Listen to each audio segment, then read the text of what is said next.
Hey, kids. You're listening to the internet's wettest podcast about video games, consoles, and pancakes. The SML Podcast.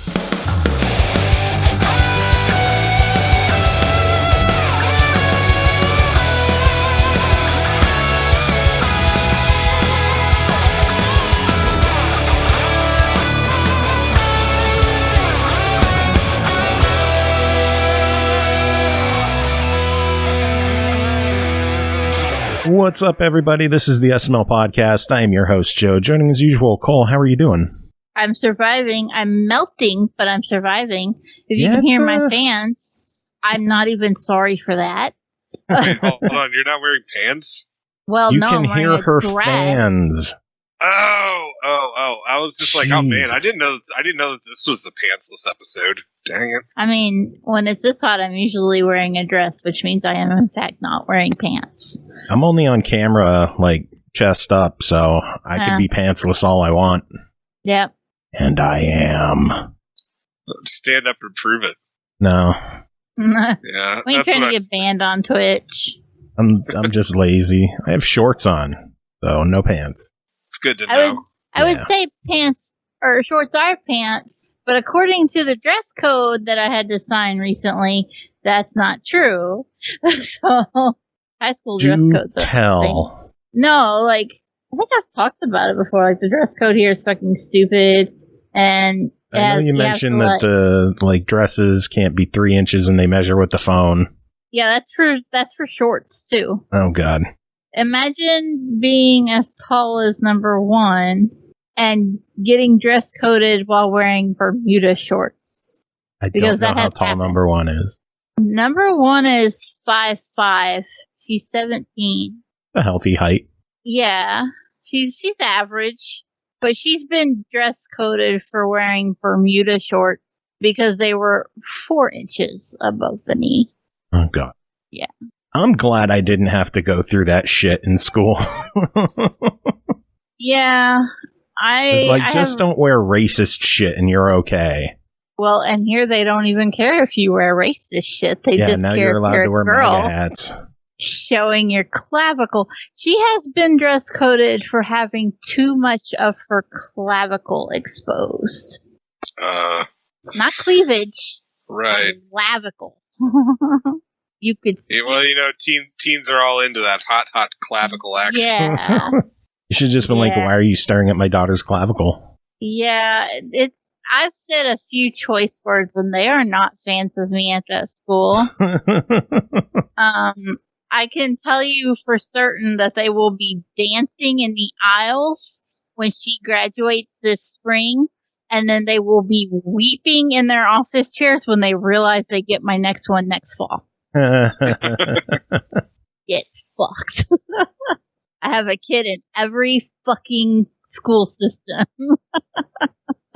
They're all putting up with my bullshit. Oh gee. Yeah, it's a party every year. The funny part is like they won't push the dress code stuff the first week. So they're like, oh, we're letting you acclimate to the new school year. Some people are new and don't know dress codes. We give you time to get the appropriate clothes, and then they really just lean into it that second week. And I'm already geared up for the fight. Like they send this dress code thing home, and she gave me all of her paperwork to sign last night because yesterday was her first day. And you have to sign like, oh yes, you treat them if they have a medical issue, or you can call me if they have to go to this hospital or whatever. And then you have to sign the dress code. You have to sign that you got the school rule book, and you have to sign that you've read the dress code. And I did not sign the dress code. I flipped it over, and I wrote a lovely long letter on the back about how if anybody so much as considers putting a fucking phone anywhere on my daughter's body to measure anything, that there will be a sexual harassment case, because I'm not doing this shit anymore. That's good. I'm well done. Yeah. I was like, this is. Absolutely. They did it to her 2 years ago. They did it to her. over a pair of shorts, and then a couple other times over skirts. And the crazy part was she would wear a skirt and she would have on leggings under the skirt, and they would still dress code her. With leggings on? Yeah, under the skirt. What the fuck? So yeah, that has been a whole shebang the last few years. Last year she didn't go to in person; she did virtual academy, so we kind of didn't have to deal with it. But this year she didn't get the opportunity to do virtual academy, so here we are. And this week in Cole School District sucks. Yeah, if you guys hear of a crazy fat lady in rural Kentucky like burning a high school down, it wasn't me. I don't believe you. FBI, don't open up. It wasn't me. I do not believe you.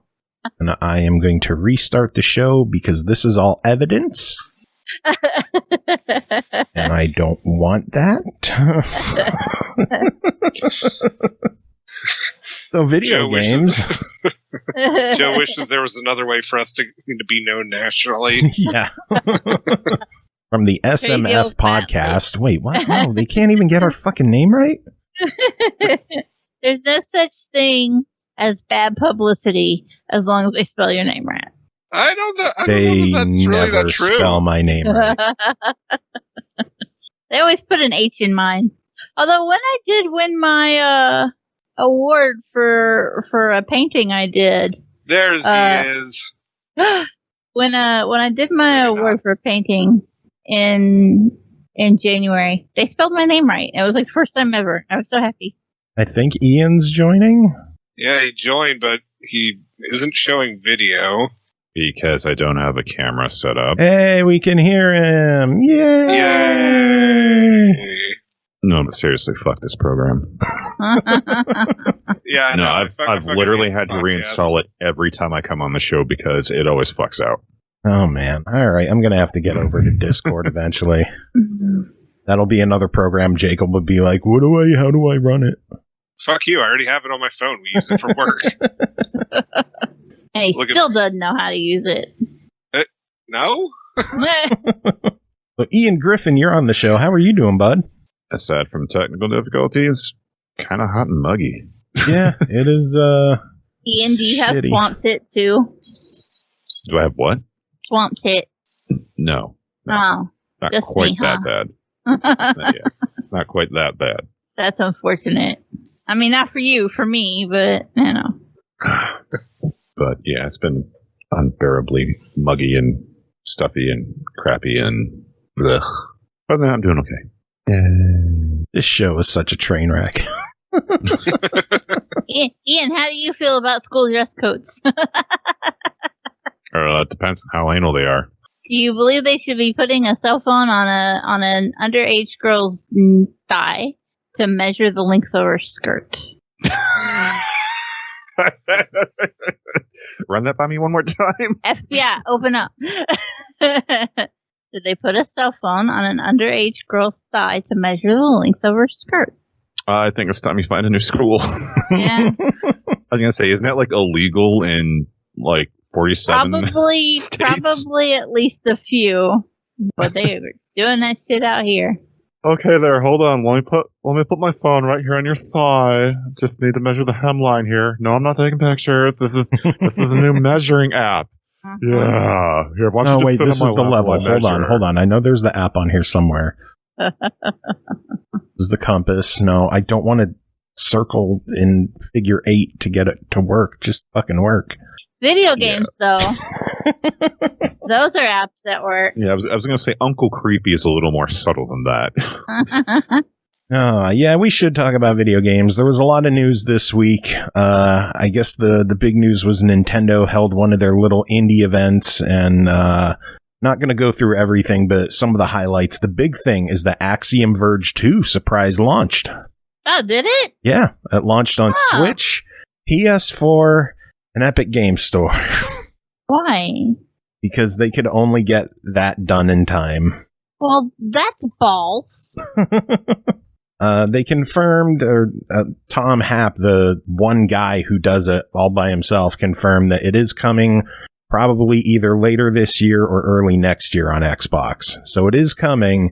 They just couldn't get it ready in time for launching alongside the others. You know what just recently dawned on me? Like, in my head, I'm kind of like, oh, next year, that's so far away. But it's really only a few months. Yeah. It's not that far. Yeah. So it could be right around the corner. Also right around the corner. Axiom Verge 2 being made. Yeah. Yeah, the first Axiom Verge was really good. I have never played it. I actually played it. And I thought it was pretty cool, but I kind of got I don't want to say peeved, but it was one of those things where like I wanted to get into a good Metroidvania game since it's been like forever and a day, and I gave it a try, and I kind of got to a point where I felt like I was too dumb to figure out where I was supposed to go. You know, that sort of thing. It's like you know how you kind of get to certain locations and it's like, am I just an idiot for not figuring this out, or do I need a doodad doohickey in order to progress beyond this point that I don't know exists? Yeah. I get to that part quite a bit. I remember that's what stopped me with Shadow Complex back in the day. Because it just felt like every single area was just the same damn thing over and over again. And I didn't know what the hell I was missing. So yeah. And and I don't mean to be like to say, it's the game's fault or anything like that. I fully accept the fact that chances are I just probably suck at it.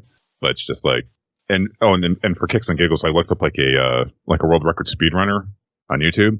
Saw that it was like, I want to say it was like 2.5 hours or something ridiculous like that. And I just watched him play for about 10 minutes, and it's like, wow, yeah, I'll never be able to finish this game. It's just a smidge too much for me. But I do respect that. It's pretty cool. It's a pretty cool game. Now, something that I also respect is a cool game, but I'm not very good at, Splunky. Splunky 1 and 2 are going to be hitting the Switch August 26th. Nice. That's cool. Yeah. I didn't realize 2 was that close to being out. Dropping bits! Hazy JT coming in with 300 biddies. Thank you so much, JT. How are you doing tonight? Am I nuts? And 2 is already out elsewhere, and I just missed it. Yeah, 2 has been on PlayStation, I believe. Oh, that's why I didn't know. Yeah. Yeah. What's a PlayStation? It's what poor people get when they can't afford an Xbox. Oh. I mean, you can't find either. You can't find any of them, so except the Series S. You could find the Series S. The Series S is wildly underrated. I'm just gonna say that. I don't believe you, and I own one. So, Aki was excited about the one game that was announced. Boyfriend Dungeon surprise launch this week on the Switch, and also on Xbox Game Pass. That was a surprise. Yeah. I need to play it. I need to check this out immediately, just based on name alone. Yeah, Boyfriend Dungeon. There's Aki. Virtual Boyfriend Simulator? What the hell? It's a ride. Virtual Boyfriend Simulator. It reminds me of what was it, that Hatoful Boyfriend or something like that? Oh, where you dated with the birds. Yeah. Or there was one that it didn't come out on like consoles or anything. It was just like an obscure game in the middle of nowhere on PC called Data Fidget Spinner. What? I don't know how you don't know about Data Fidget Spinner. That hurts my heart, Joe. Oh my god. I'm sure I've talked about this before. There were like 2 of them, and the developer said that they were going to make a third, and then they just disappeared into the abyss. I don't know how to address that statement. That date a fidget spinner is a thing. Yeah. This Boyfriend Dungeon game sounds amazing, and I'm wishlisting this. Date your weapons, level up your love in this shack and / dungeon crawling adventure. Yeah. Spend What's the the cash achievement completion like? Oh, gee, who gives a shit? I do. That's why I asked you, fuck stick. No, I mean, spend the cash you earn on romantic outings to forge precious moments with your lovers and work together to clear the rampant monster infestations, because after all, a couple that slays together stays together. I'm buying this game. That's all there is to it. Well, it's on Game Pass. You have Game Pass. Well, yeah, no, I know that, but if it ever, I'm gonna buy this eventually. Jesus. He wants to support the devs, okay? Yes. Forgive me. Just let them shut up and take his money. Download it and play it. But do it. Also coming to Game Pass, there's a couple of games that are going to be coming to Game Pass over the next few months. No date, but Stardew Valley going to be landing on Game Pass. Evil Genius 2 is going to launch on Game Pass. Pathfinder Wrath of the Righteous, which is launching in March, that's going to be direct to Game Pass. Origami 2 coming out next month. Origami 2 is just like, it's a stealth game that is being stealth dropped. It's every now and then, Xbox Game Pass puts up a picture and it'll have Origami on there and nobody says a damn thing about it. And I'm like, clearly nobody played 1 and they do not realize the amazing game they're sleeping on. Origami's great, is what I'm trying to say. And I'm looking forward to 2, and I think more people should be looking forward to 2. Aki's like, I want Origami 2. Okay, let her have it, because I'll be playing it on Game Pass anyway. She can do the work, and I get to have the fun, so. Enjoy, bitch. Next! And then, one more game coming to Game Pass. I'm excited about this one. Paparazzi. I'm excited for Paparazzi. Oh, wait. I think I remember hearing about that game. Holy crap. It's so heckin' adorable. Heckin' adorable. It's heckin' adorable. You can't say a worse word with it. Yeah, not when there's puppers. Yeah, with a game like this. What kind of monster are you? It's heckin' adorable, man. It's like Pokemon Snap, but there's doggos doing doggo things, and you take their pictures. Doges and puppers. Yeah, no, I remember hearing about it on Steam, but there is going to be an Xbox One version. Nice. What the fuck do you think we're talking about? I thought we were talking about Nintendo stuff. We literally just said it's on Game Pass. I said these are games launching on Game Pass. I tried to pay attention. I was keeping up for a while. My head hurts. This episode sucks. Also launching on Game Pass later on this month, August 25th, the game has gone gold. It is ready to go. Psychonauts 2. Yeah! Woo! Excited for that one. I'm excited for it now that I know that it can be played with accessibility shit. Because I was a little more like, that's a game that might take too much out of me, and I don't know if I'd be invested enough to like hurt my hands to play it, right? Because I didn't play the first one, and then they were like, "Yes, you can play it with accessibility options and still get the achievements." And I was like, "Never mind, you won me over. I'm here." Well, second one looks good, so yeah. No one else wants to say anything, so whatever. I just said I'm looking forward to it. No one's listening to you. Oh. Just make sure you let them know when it comes to Xbox, okay? Somebody can go eat a dick. Ooh. Not on Game Pass yet, so you have to hold. Hellblade's on Game Pass. My dick's not cool enough to be named that. Hellblade got a Series X and S optimization update. It has 3 different graphics modes, performance, resolution, and enriched. At least on the Series X, the numbers are performance is 120 hertz up to, or 120 frames per second up to 1080p. Okay. Resolution is 60 frames per second at 4K. Okay. And then enriched is 30 frames per second at 4K with ray tracing. I really want to see the game with ray tracing. I know. I really do. I might have to reinstall it just to check it out because, god damn, that game's gorgeous as it is. So optimized for Series X with ray tracing. Gonna be good. Yes. It's just, the sad part is it's just going to make me sad that Hellblade 2 ain't out yet. Yeah, that's still a ways off. Is there an official date on that one yet? Not a thing, I don't think. As far as I know, they've been doing the dev diaries and stuff, but they haven't given anything like beyond what we've already seen. at E3. I would expect to see something from it at what is it, XOXO or the Gamescom, whichever one's coming up next. I don't remember. I'm not good after E3. I'm not good at keeping up with the cons. Yeah, there's a couple of them. I don't even know which ones are still happening because the world's getting shut down again. Kind of. So there's another one that the one that's in Mexico. That's the one coming Delta up. Strain. But yeah, I suspect if we're going to see anything soon, it would be there. Yeah, we'll find out. Mm-hmm. Some Switch release dates. Darksiders 3 is going to be hitting the Switch on September 30th. Okay. Yeah, and then Lego Marvel Superheroes is hitting the Switch October 5th. Okay. Keeping people in the know. Isn't that game like 5 years old? Yep, and it's hitting Switch. All right. You know what else is hitting Switch? Gang Beasts in September.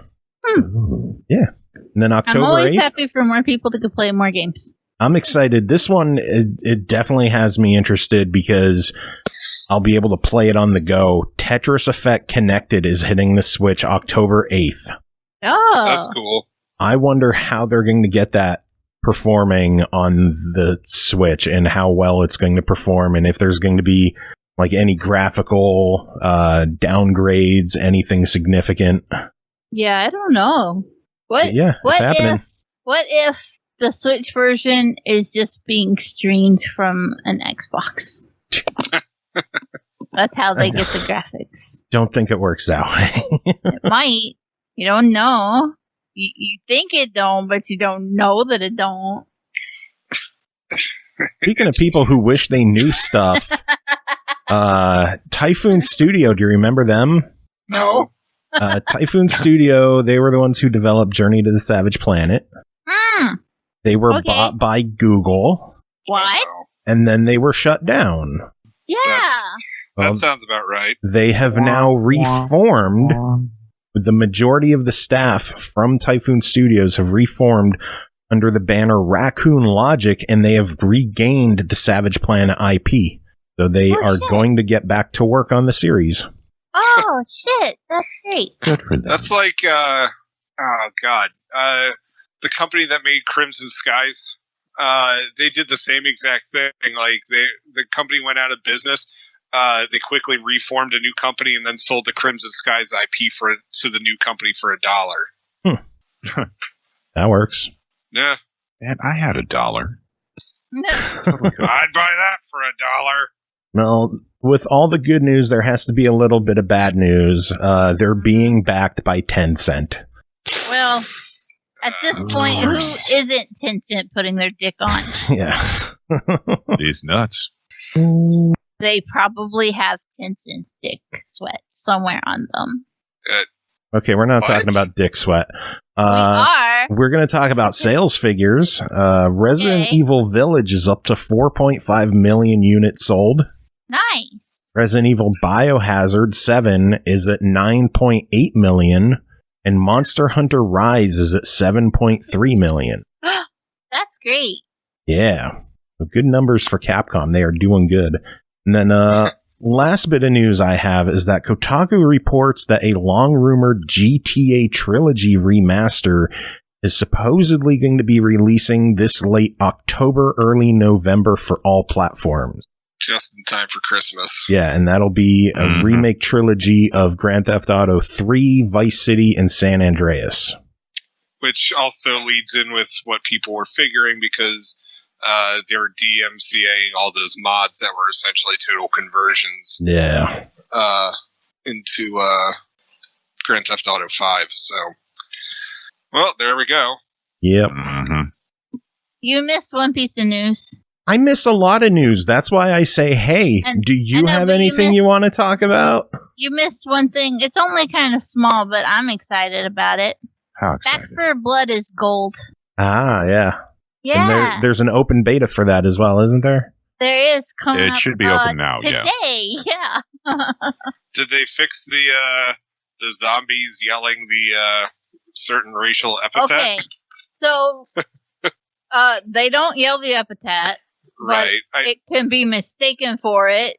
They said it's too... I didn't hear about that, and I played a lot of it. So essentially, if two there's two separate zombie noises, and if they're played too closely together, it one is like a kind of sound, and the other one is a more grr kind of sound. Oh. And when they run into each other, it sounded problematic, and so they just fixed it. But I get annoyed when people are like, "Oh, did they fix them saying the slur?" They didn't say a slur, and it's misrepresentative to say it like that, because that's not what they were trying to do. It wasn't something nefarious, and it's not fair to like paint the game as like, oh, it's racist. Yeah, it's not like there's white hooded zombies running around with burning crosses. Well, I mean, that would probably make a better game to shoot them down.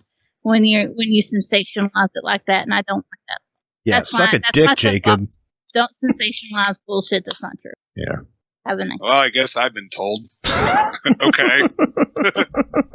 By the way, Twitter said I'm what's wrong with gaming journalism. I just want to point that one out. You are what's wrong with gaming journalism. This whole show is exactly what is wrong with gaming journalism, and that's why we are not gaming journalism. We're a shitty podcast that nobody listens to for 8.5 years.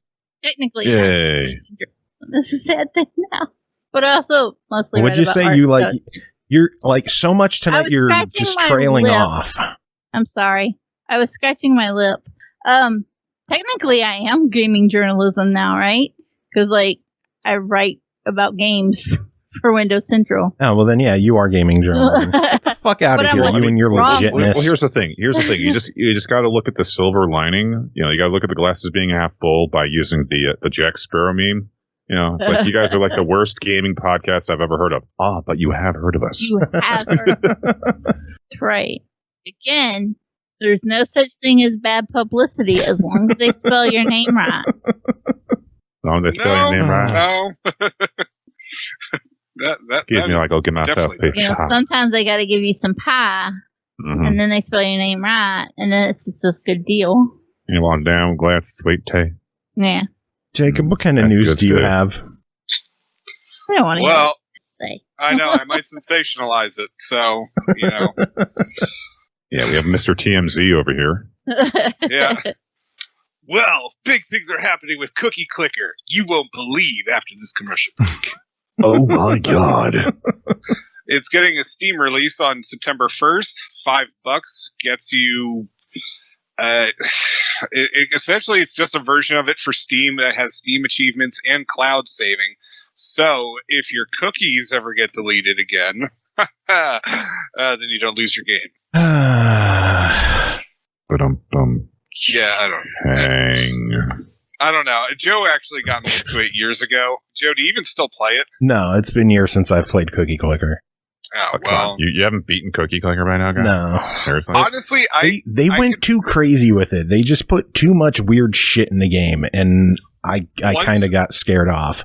Yeah, once, because I felt bad about converting the grannies. And it's just like, I don't know. It's just like that game got weird after you do that, and it's just I stopped. Yeah, once you trigger the Graham Apocalypse, I kind of considered myself having won and done. Yeah.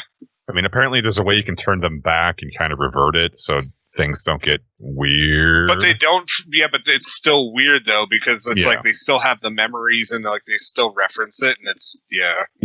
When Cookie Clicker starts getting into Lovecraftian horror, I think you've gone a little too far and jumped the shark a little too hard. Yeah, a smidge. Plus, there's Clicker Heroes. Yeah. I fire that up on Xbox every now and then. Oh yeah. Check in on my clicks. I haven't touched that for like months. Jeez. Go on back and see how many clicks you got while waiting. Woo. So after more than a decade, development of the Kerbal Space Program game has come to an end. They're now going to focus on the sequel to it.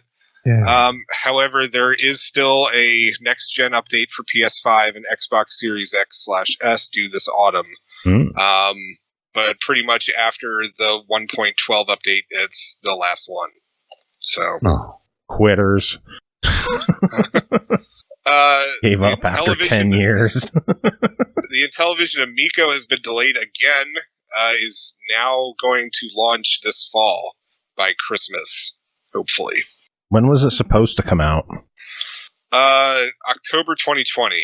And then essentially they were working on this thing, and then the pandemic happened, and it's just made everything hell. And however, according to them, they're good to go. It's just they're now just going to work on the OS for it. And that's, and it's supposedly going to make its Christmas launch, but we'll see. And then the last bit of news I have is Sebastian Maniscalco.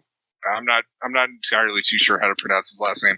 I've heard him before. He's a comedian. Yeah. I'd heard him a couple of times on the Elvis Duran show when I used to commute to work. Funny dude. Anyway, so he's going to be playing Foreman Spike in the upcoming Super Mario Brothers movie by Illumination, which pretty much I think everyone forgot was coming out. Yeah, so, I didn't know at all. It's coming out next year, supposedly. Oh, which also reminds me, other video game casting news. Idris Elba is going to be Knuckles in Sonic the Hedgehog 2. Yeah. Yeah, I was actually tempted to mention that. It's like, it's not really video game, but it's kind of related. It's okay. Yeah, Jacob Idris brings Elba, up movie news all the fucking time because he just has to. It's well, related to... I would have. Yeah, and it's related to video games. I mean, what? I could start talking about Suicide Squad. I don't know. Well... Why is this video game podcast constantly talking about really shitty Sonic movies? Hey, whoa! All right, I've endured that Sonic movie probably about 30 odd times because of my kids, probably more. In terms of video game movies, it's really not that bad. I enjoyed it. Yeah. I mean, because from what I heard, like, despite all the bluster about how the original Sonic design looked like pure nightmare fuel, after they fixed it, the movie in and of itself really wasn't that bad at all. I mean, it's nothing, that's going to win any awards, but it wasn't, like, as shitty as a lot of video game adaptations have been throughout, the history of cinema. Yeah. Cole, did you see it? Yeah. I don't remember much of it other than thinking this is basically Hop, but with Sonic. This is what? Hop, the movie Hop. Oh, Hop. Oh, it was even the same dude, the same actor. James Marsden. Huh. I never saw Hop, so I can't. It's okay. James Marsden teams up with the Easter Bunny, voiced by Russell Brand. That one. That's really all you need to know. So it's Sonic. Basically. But with a bunny. Basically. Cool. Ian, do you have any news? No, not really. I mean, pretty much the Idris Elba as Knuckles thing was the only thing I really had on hand. Sorry for stealing your news. No, that's cool, man. That's cool. Trying to think. Just like Jake. No, like, I honestly really haven't heard a whole lot going on, at least in my circle of information. Hold it. What am I being accused of by Cole this time? Everything. None. Surprise me. Suspicious. Very. Should we get to reviews? Yes. Sure. Hot. I'm trying to be cheerful, but I'm miserable. And it's not because of me? Oh, I mean, you're not helping. I've never been known to help. Okay. All right. We're getting to reviews. We got shit to take care of. First thing that we're going to talk about tonight is the Turtle Beach Recon wired game controller created by Turtle Beach. It released July 25th for Xbox and Windows 10 for $59.95. The Turtle Beach Recon controller for Xbox Series X and S, Xbox One, and Windows 10 is the first controller to pair game-changing audio innovations with game-winning controls. Plug in a 3.5mm headset and take advantage of proven Turtle Beach audio features like superhuman hearing, mic monitoring, signature audio presets, and more. Win more with a Pro Aim focus mode, which tunes thumbstick sensitivity for enhanced long-range accuracy, and save up to 4 selectable profiles on each of the 2 rear quick action buttons. Play for hours in comfort thanks to ergonomic cooling grips, and feel every vital gaming detail with next-gen vibration feedback in the handles and triggers. Cole, what am I missing? I think I covered everything in the write-up. Yeah, you pretty much covered it all. I don't know what I'm doing here. You're supposed to tell us if it's good. Okay. For the most part, yes. I do have a little bit of feedback. The audio features that are built into the controller are really nice, because sometimes you are playing with headphones that may be good or may be comfortable, but don't have a whole lot of settings or options or all the bells and whistles. I have several pairs of headphones in this house, everything from Rig to Lucid Sounds to Turtle Beaches, and I tried all of them with this controller. Even when I was using I'm not even going to lie, my favorite set of headphones in this house, despite all the expensive ones I have, are my $40 Rigs. Because they're just incredibly comfortable for me. A lot of the others are kind of bulky and they have great sound, but they're heavy on my ears because headphones are made for dudes. You know, gaming headphones are just made for dudes. And so I like my Rigs because they're a little smaller than most other headphones and they're not as heavy. But they don't have a lot of the fancy options. That they have a inline controller where I can turn them on and off and audio up and down, and that's it. There's no fancy fine tuning going on with these headphones because they were $40, right? But when I plug them into the Turtle Beach controller, suddenly I can balance out voice chat with game chat, with game audio. I can enhance certain sounds and balance the audio the way I want. It's a really nice touch to have all of that right there at my fingertips, and I no longer have to take my hand off the controller if I want to mute or if I will need to turn chat up or down. All those are right there on the controller. Now, as far as feedback goes with that, the way that they have positioned those settings at the top of the controller is maybe my gripe with it all. It looks cool. Don't get me wrong, right?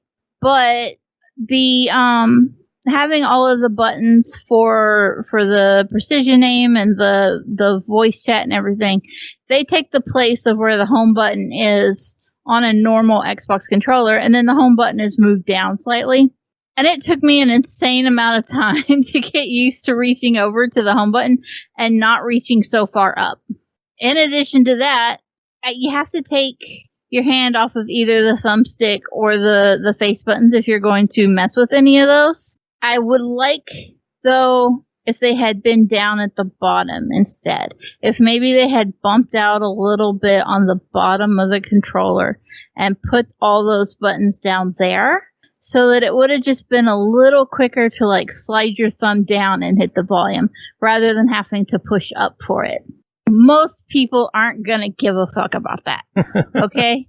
I know it, that most people are going to be like, this is fine and I don't care. But I do have rheumatoid disease, and I do have to take into consideration that, yeah, that extra push is sometimes a bitch. That leads me to my other feedback point. All of the triggers, the bumper buttons, and the paddles on the back, which are a super nice touch, by the way. They're very responsive, and I have no complaints about their placement or that there's only two. They work well. But all of those triggers and bumpers have a texture on them that is really bumpy and rigid. Again, my hands are fucked, and so like things bother me a little more than normal. Sometimes touching those triggers, I would put the controller aside and use another one because those bumps were so much textured feedback into my fingertips that it would just hurt. Wow. I can see where it would get rubbed down over time. I've only had the controller, a week? Yeah, something like that. Somewhere in there. So, like, clearly it's still very, fresh off the line. And I can see where with a lot of play that would get rubbed down and not be an issue. But as they come out of the box, man, those are some prickly little fuckers. And they kind of hurt. I would like to have seen those smoothed down some more from the start. And also, like I said, personally, I would have rather seen the buttons at the bottom, but where they're at, it works and it's fine and it looks good. It's an aesthetically pleasing controller. It's comfortable to hold. It's not heavy. I would say it doesn't even weigh as much as my Elite Series 2. It's kind of like a happy medium between a standard Xbox controller and an Elite in as far as weight goes. It's I not. know the one thing you have to contend with on this one is that it is a wired controller. It is. It is wired. It is USB-C wired. But so if something happens, the cable's insanely long. I sit close to my Xbox anyway, so I kind of didn't care. But there were a couple times when I was achievement hunting where I was like, oh, I'm going to go check the computer. And then, like, I go to get up to come over to the computer, and I'd be like, fuck. I gotta take my headphones off, set my controller down, go to the computer, look at what I wanted, come back, and then do it. Out of curiosity, do you know how long that cord is? 10 foot. Or, like, could you? Yeah. It's 10 foot? Okay. Just curious. Yeah, it's a lengthy one. The other thing with the cord, though, is that it doesn't have any kind of breakaway. So if you pull it, it's coming straight out of the Xbox or out of the controller or both. Well, that's thankfully, I like didn't do it. every But cable I see. Well, no. I have some that have breakaways, like partway through. So if you like pull old Xbox ones. Yeah, they break away, and so they don't damage the tip on the controller or in your Xbox. That said, the actual USB-C port on this one is recessed. And it's actually in there a pretty good little bit. So if you do drop it or something, it's not as likely to bend at that point as some other controllers. My Elite. Which is a nice touch because I do drop these motherfuckers a lot. But beyond that, like I said, the only real thing is just that, the only thing that I think could really be changed is just the texture of those triggers is too much. Otherwise, it's great. What are the quick action buttons on the back? What kind of fun stuff could you do with those? You can they're just addressable paddles, like you have on an Elite. Okay, but is there like an app that you can use for it? Or is there, like, where do you set them up? You know what? I didn't set them up. Because I'm going to be really honest. I use my Elite paddles. But when I'm using a regular controller, I always forget that some of them have the paddles on the back, and I'm just so used to not using it if it's not my Elite that I don't set it up. That's fair. Yeah, it's just the playstyle thing, and they're nice that like they felt good, and I kept bumping into them and going, "Oh yeah, I need to set those," and then like it would just be like, "Oh, I moved my hand and I hit it," and then I'd forget about it again. You have like muscle memory for things. And my muscle memory is like, this is your Elite, use your paddles. This is not your Elite, don't use paddle. Yeah, I've learned to hold controllers differently now using my Elite controller because I used to never use the paddles until the Elite 2, where you could do shortcut actions with the paddles, like taking screenshots and loading apps and stuff like that. So now I use the paddles, and I have to hold controllers differently so my fat friggin' fingers aren't all over the paddles hitting buttons while I'm playing. Because, yeah, I've had a few accidental screenshots and video clips from hitting two of the buttons at the same time. I only within, like, the last 2 months, maybe, even started using the screenshot button just because I wasn't used to it being there. Because on an Elite series, on Elite and in the Elite Series 2, there isn't a screenshot button. It's to change your profile. And so, like, when I was using the Series S controller or even the Turtle Beach one, I was like, oh yeah, I can use that and take a screenshot. I don't have to hit the guide button anymore. So I'm still like adjusting just to having a share button. So Cole, if you don't mind me butting in, I got a question. I do mind. What's your question? Going in about the cord. So you said it's not a breakaway one, but you had mentioned that it can disconnect from the controller. Yeah, it's a USB-C into the controller. Okay, so it's not like a proprietary. No. Okay, I was just curious because I mean I've had wired controllers before where like it actually like where it's fully integrated into I will tell you how not proprietary it is. My husband stole it and used it to charge his phone one day. Nice. And I was like, why is my Turtle Beach controller just sitting on the couch unplugged? And I was very confused. And then I was like, you motherfucker, you stole my cord. Give me that back.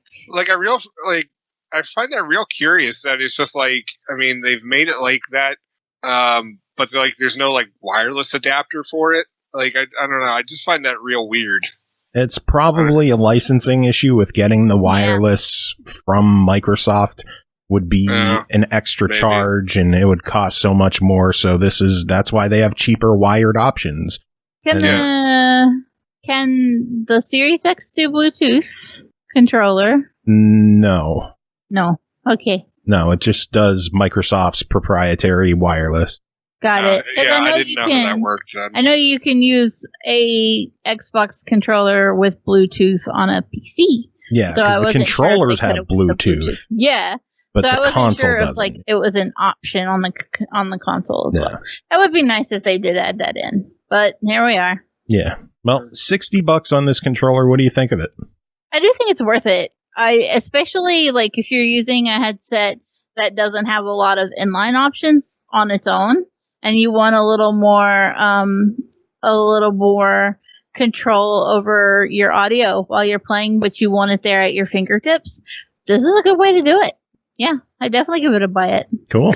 And shout out to Turtle Beach for sending that your way. And well, you'll have to take a glamour shot to use for the episode image.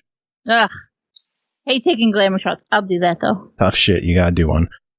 First game to talk about tonight is called City of Gangs, developed by SomaSim, published by Kasedo Games, released August 9th on Steam for $29.99. Start a crime syndicate from nothing and grow it into a well-oiled money machine. Build speakeasies and illegal distilleries, manage production chains and resource distribution, smuggle goods from out of town, and bribe the police to look the other way. Ian, tell us about your time with City of Gangs. All right. Well, to start off, City of Games is a tycoon management game about logistics and stuff like that. Just throwing that out right off the bat because it seems that a lot of negative reviews are under the impression that they thought this game was something completely different. What are people thinking it's supposed to be? I guess it's more of like I don't want to say like Payday. I mean, I don't mean to imply that it's like a first-person shooter, but like they're expecting more hands-on criminal element type stuff. Because I know there's one older game that keeps getting popped up. Give me a second. I could probably find this pretty easily. Gangsters Organized Crime? Yeah, I want to say that might be it.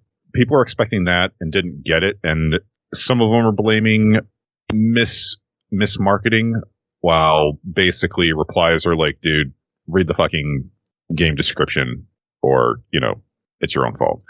But anyways, it is a tycoon management game where basically like the crux of building your empire is, creating businesses, expanding your territory, expanding your social network, as it were. And you can do this like by being an asshole, or you can do it by just being nice, because there's opportunities either way. You can also extort people for cash, and in some instances you kind of have to do it. But, depending upon the personality types of the NPCs you're dealing with, some, might be like, hey, cool, man, whatever I can do to help out. And others be like, oh, wow, you're kind of a dick. But you can make things kind of uncomfortable, so I guess I'll have to do it. So there's kind of like a dynamic, social interaction. But it is, if you're into like very hands-on logistics management, it is a very fun game. Some people might get bored.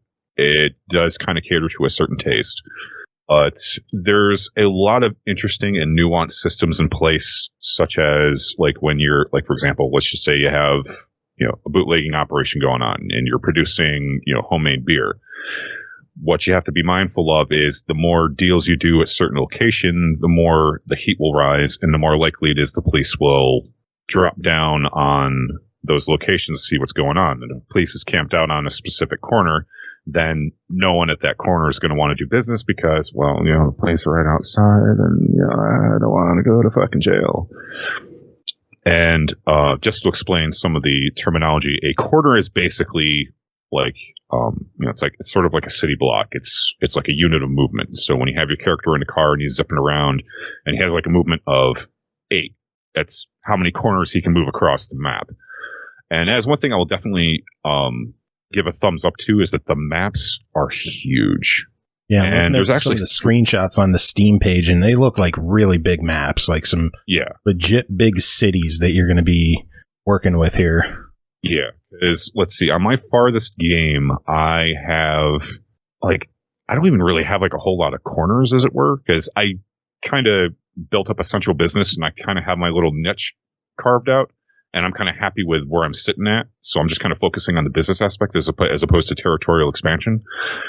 And even just what I've visually revealed, I've probably gotten like, say, 1, 2, 3. If I was going to put this into like a 3x3 grid, I've probably gotten like maybe 2/9 of the entire map revealed. And that's just the Chicago map. They also have Detroit. Yeah, they also have Detroit, and they also have Philadelphia. And I did take a glance at those maps just to see what they were like. And they're pretty cool. I mean, I think the Philadelphia map is a little bit smaller, but it looks like it has a more condensed city structure. You know, like in Chicago, there's giant rivers that pass through. There's kind of like some park areas that, you know, just kind of take up a little bit of real estate here and there. But yeah, so I mean, in accordance with certain stats that I've found, I think there's like 9 other outfits, syndicates, organizations that are also building and doing stuff. So it doesn't take too long to run into them, but they're not always openly hostile. You can try to, depending upon their personality type, and there are like personality characteristics of, you know, the characters in the game.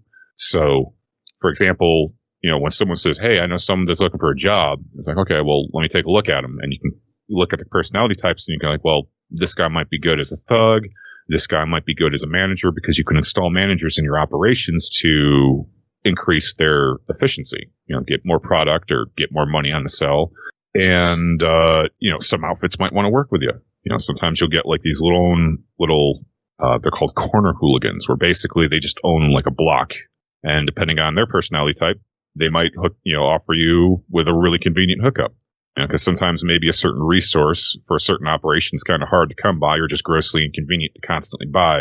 And it's got to be like, hey, dude, you know, throw me a couple $100 and, you know, I can give you a pretty solid hookup that'll last you for a couple months.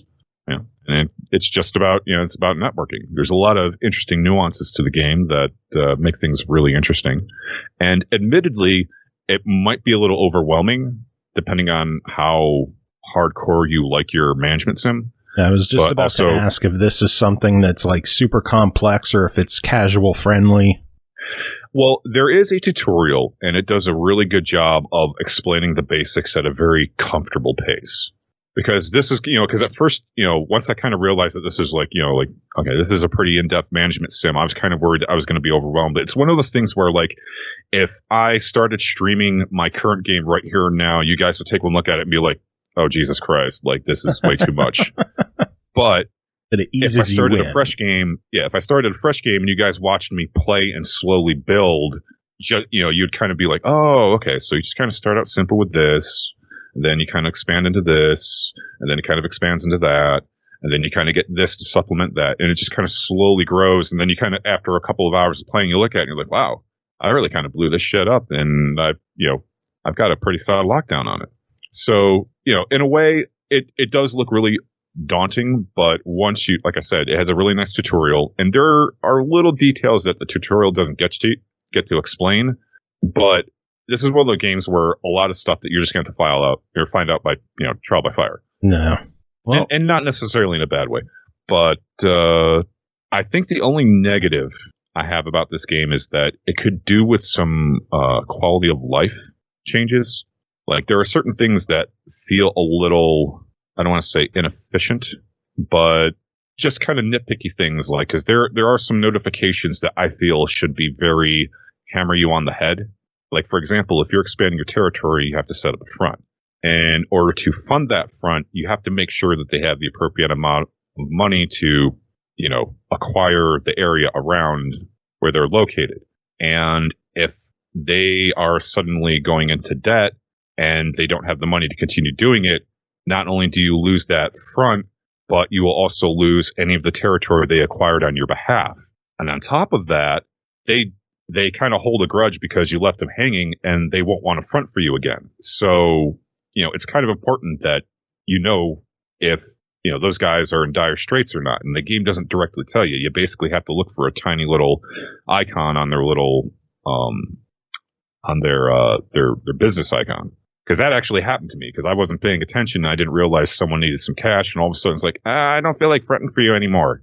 It's like, bitch, you're holding on to like the most amount of fronts in my territory. I'm going to kind of need those.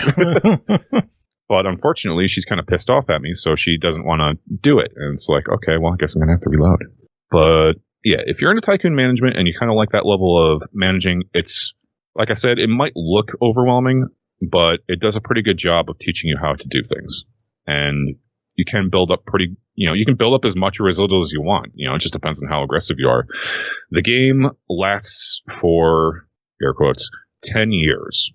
Basically as long as Prohibition. Each turn lasts 1 week. So it's sort of like civilization level. I mean, you can go as long or as short as you want. In order to win, there are some like predefined goals you want to strive towards. You don't need to get all of them, but you can either kind of get the okay, you did an okay job by getting like 3 out of like 12 to 14, or if you want to be hardcore awesome, you can go for 6. So there is an end game, and yeah, well, it's pretty fun. Overall, $29.99 on City of Gangs. What are your thoughts? I would give it a recommend if this sort of game caters to, is in your wheelhouse. If you're not really into management type games, especially one that requires a good deal of micromanaging, I would kind of hold off. Makes sense. Sounds good. All right. Are you going to stick around and read a couple emails, or were you going to jump out? No, I can stick around for some emails. Cool beans. Next game to talk about, we're going to get Jacob out of here. He's got a couple games to talk about. Next up is Checkers for Kids, developed by Marionette Games, published by Prison Games, releasing August 20th on Xbox One for $8.99 and Switch for $9.99. Checkers for Kids is a traditional and inspiring board game which attracts the attention of younger audience. There are lots of unique toys you can choose to play with and customize even further with your favorite add-ons. Jacob, tell us about Checkers for Kids. So pretty much it is a very simple game, like right off the bat. There's not a lot of bells and whistles to it. It's meant to be played on your couch. Obviously, either one of your kids against another kid or you versus your kid, in which case you need to tell them, get good scrub. Yeah. Did you just beat your kids relentlessly at this game? Maybe. Wow. Anyway, no, not too much. Carnage, or should we say Checkers for Kids and Achievement Hunters? Not too much.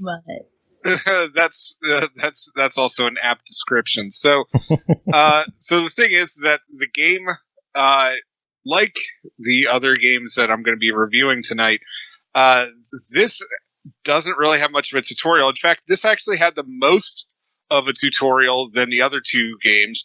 And it was literally 3 lines of trying to explain the rules of checkers, which it does okay. I had to explain some more with my kid, but it generally covers the bases. I mean, like, there's really not much to checkers, so yeah. I guess they decided to finally throw in a tutorial. So with it, I mean, the gameplay is pretty simple. You select, you select your checker that you want to move across the board. It tells you like what you can, what what you're able to do. One of the things I thought was kind of nice is that if there's still moves for you to make, like if you're able to like double jump over over your opponent, it actually won't end your turn until you've done it. Which I thought was a nice addition to it. Because hopefully it gets, more kids to realize, there's like, thinking beyond just a single jump.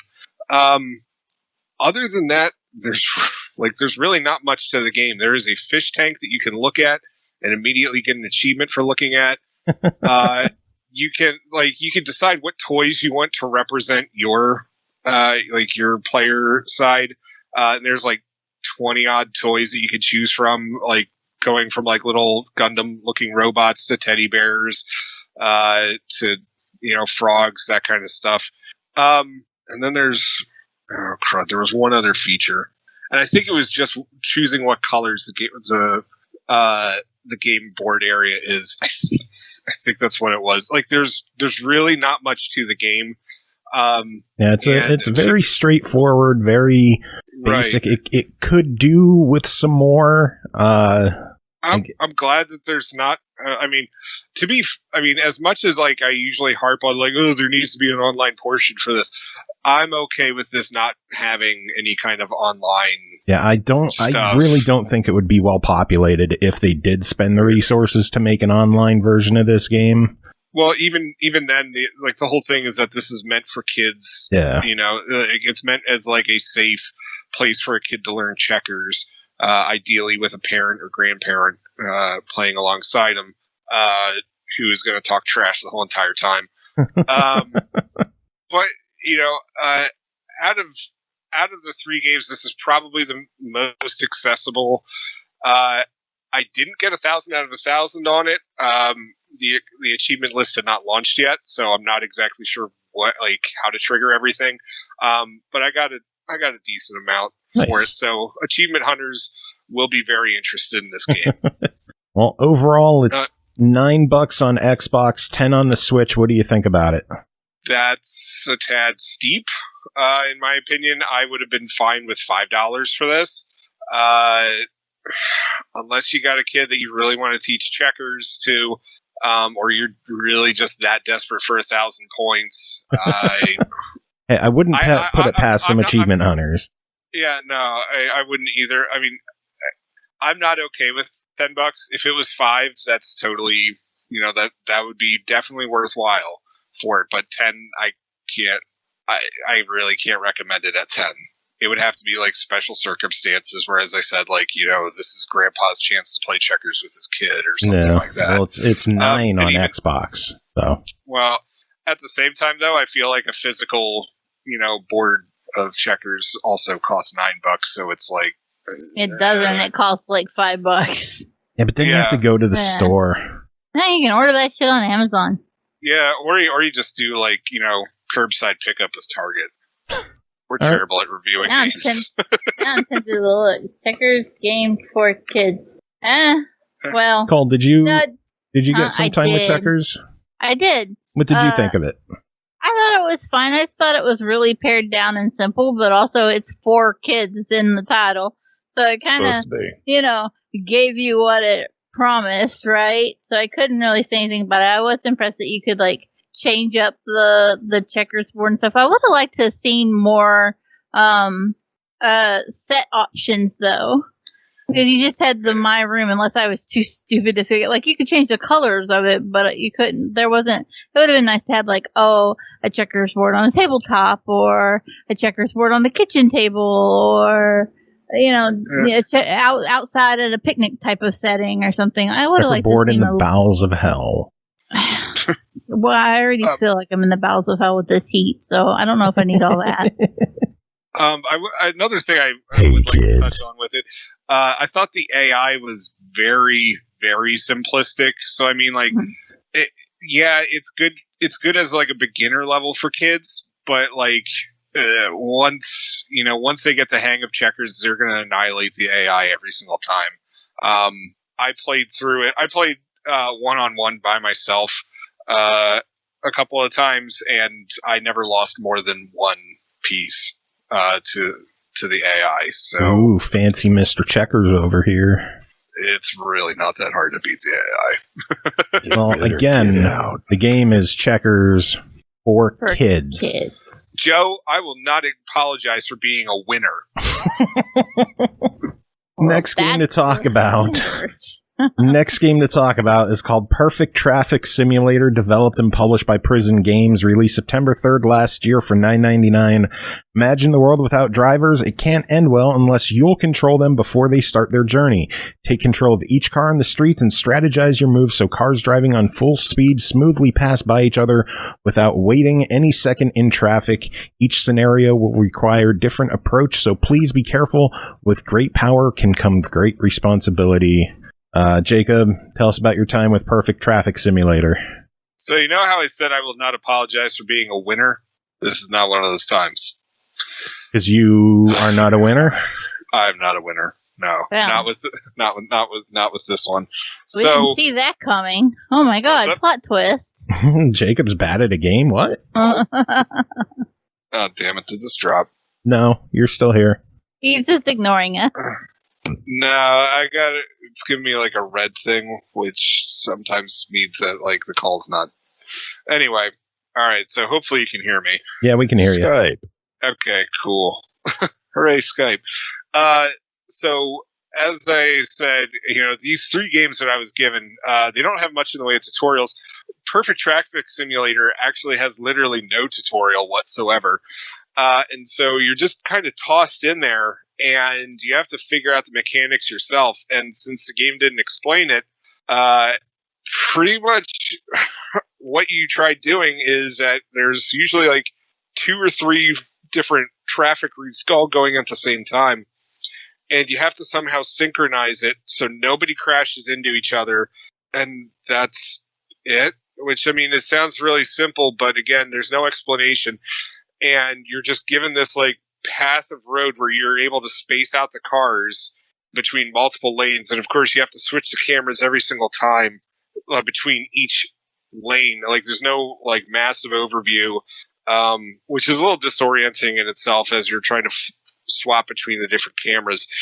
And it's just, you eventually just have to, all right, well, here it goes. I set up the cars as I hopefully they'll work, and you just hit A and you watch and hope that everybody makes it through. And there's a grading system that is involved with how much time it takes, how many cars crash into each other, because you're only allowed 5 car crashes per level. And then like a combo, which of course the game doesn't explain how the combo system really works. And I tried figuring out how to make it work, and then I finally got one intersection to go through without any crashes whatsoever, and I was only awarded 1 combo for it, and I was just like, I don't get this. The game doesn't take, I want to say the game. Sorry, I want to say that the game has a lot of promise. It's something that I think could do with a lot more explanation in the form of some form of tutorial or some kind of, any kind of how to play something. Yep. Because once it's in action and once you get the cars moving, if it's the first time around and they're not set up properly, you're just going to watch cars wreck, and that's fun. That's just fun to me.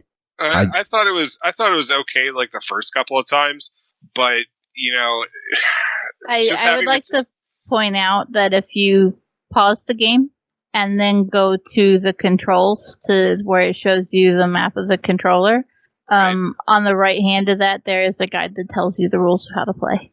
Ooh, suck a dick, Jacob. I didn't see it, so. Cole, tell us about your time with Perfect Traffic Simulator. Quick question. Is it out for Xbox yet? Yeah. No, it's out for ColecoVision, fucker.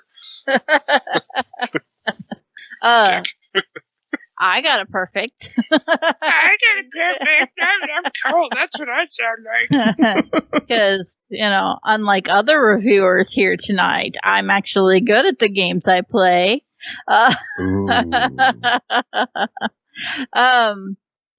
It's one of those, like, it's kind of a puzzle game in a roundabout way.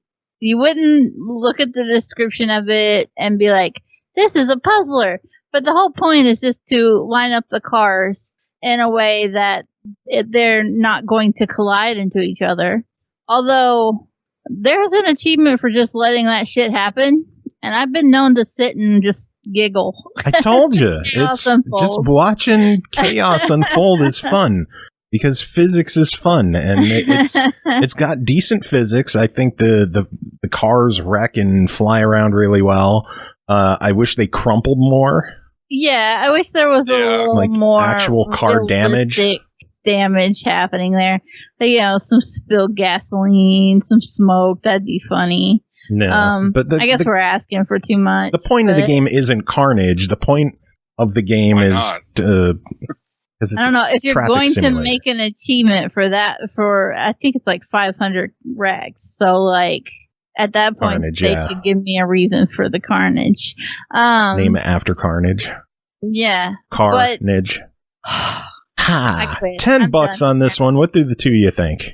I'm gonna roll with a try it on it. I don't think it's gonna be for everybody, but if you like to watch a little bit of mayhem and try to puzzle out proper traffic patterns, then you're probably gonna enjoy it.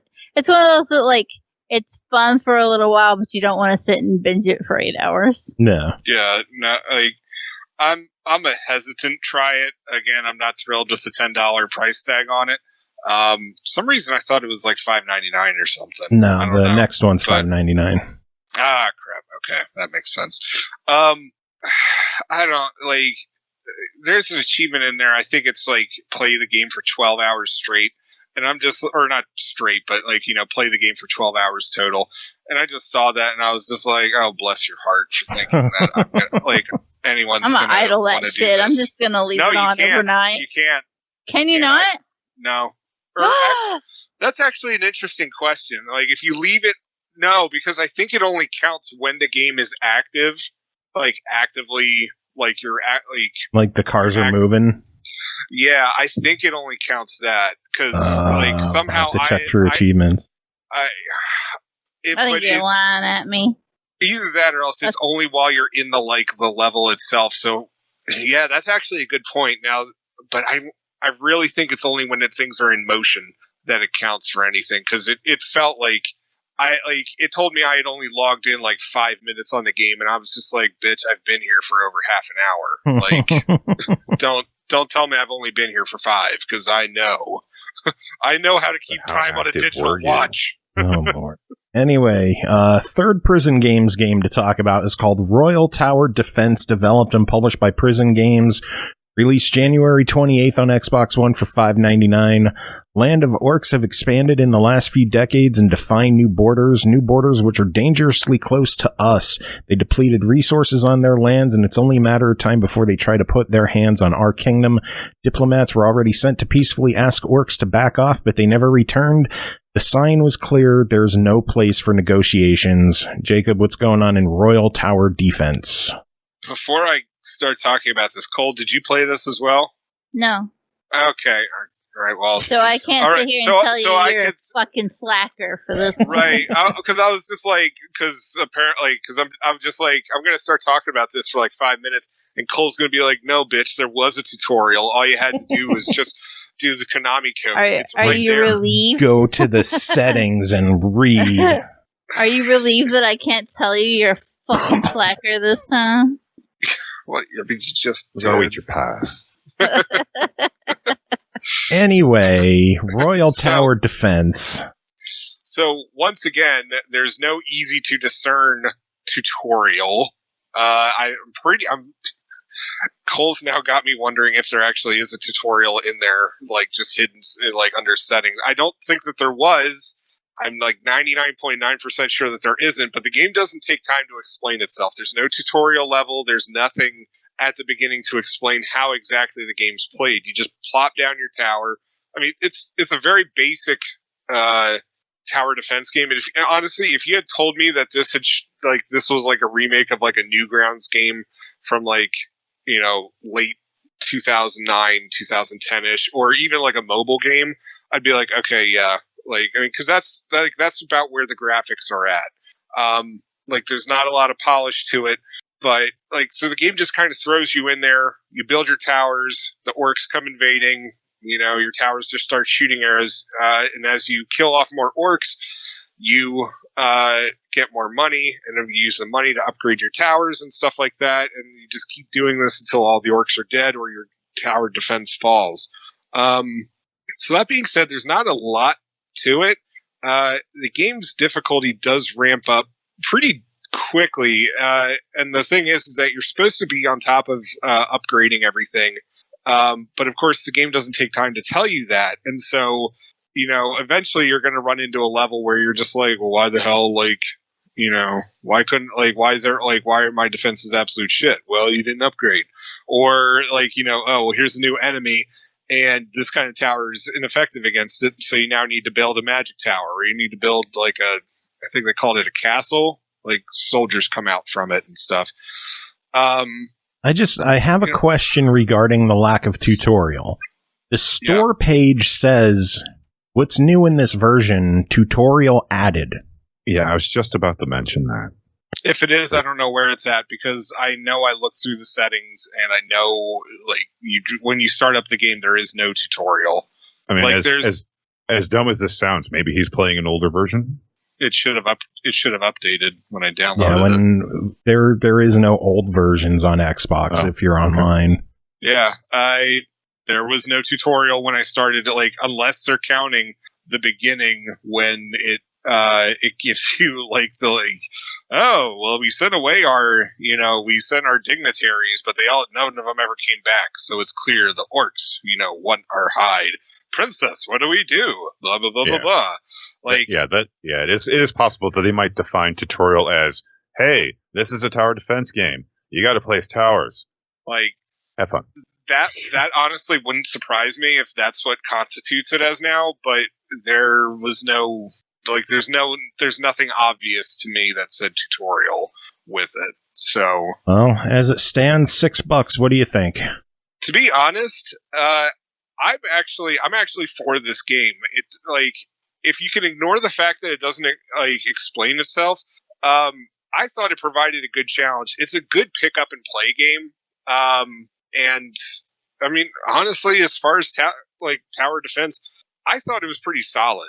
Like, graphics they're dated, like, you would wish better for an Xbox One release, but honestly, like, if you could, as I said, if you just ignore, like, those small things and the lack, or what I believe is a lack of a tutorial, $5.99, yeah, I'm down.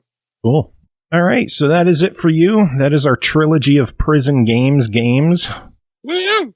Carnage just loaded the game. Check this. Mission 1, do not let enemies enter your tower. I guess that's the tutorial. You have now completed the tutorial. That's not a tutorial. Well, it technically tells you what you need to do in order to complete the game. But isn't that mission objectives? It's close enough, Jacob. Damn it, Jacob, I think isn't anything good time enough for you to just get the fuck on out of here while you still can. Yeah, that's fair. You have any final words before we move on? Funnily enough, like, when we started this program, I did, but I don't remember what they are. So, have a good night, everyone, and that even includes you too, Cole. I couldn't hit the button to unmute. Goodbye! Well, why are you muting during a show? Because I didn't want my fan droning in the background the whole time. More like I didn't want to hear Cole droning in the background the whole time. You know what? You know what? Learn to find the tutorials in the settings tabs. You know where you can stick your pod, don't you? In my face. Well, I don't know. Apparently I need a tutorial to know where to stick the pod. Okay, so for all of you future game developers out there, it would be really cool if you made a tutorial for Jacob to explain how to access the tutorial for the game. Yo, dog, we heard you like tutorials, so here's a tutorial for the tutorial. Top 10 tutorials. You'll never believe what's number 4. Number 7. All right, we got to move on. Next game to talk about is called Lawn Mowing Simulator, developed by Skyhook Games, published by Curve Digital, released August 10th on Xbox Series X and S and PC for $29.99. Experience the beauty and detail of mowing the great British countryside in Lawn Mowing Simulator, the only simulator that allows you to ride an authentic and expansive roster of real-world licensed lawn mowers from prestigious manufacturers as you manage your mowing business. No Xbox One on this one. This is just Series X and S. You gotta have that sweet ray tracing on the chrome of the lawnmowers. Honestly, I don't know why it couldn't have been put on the one. It looks really lovely. Don't get me wrong. But there isn't anything that stands out about it that makes me go, oh, this was only capable on the series. But for what we've got, where it's at, it looks great. This falls into what I like to call blue-collar simulators. My husband loves this shit.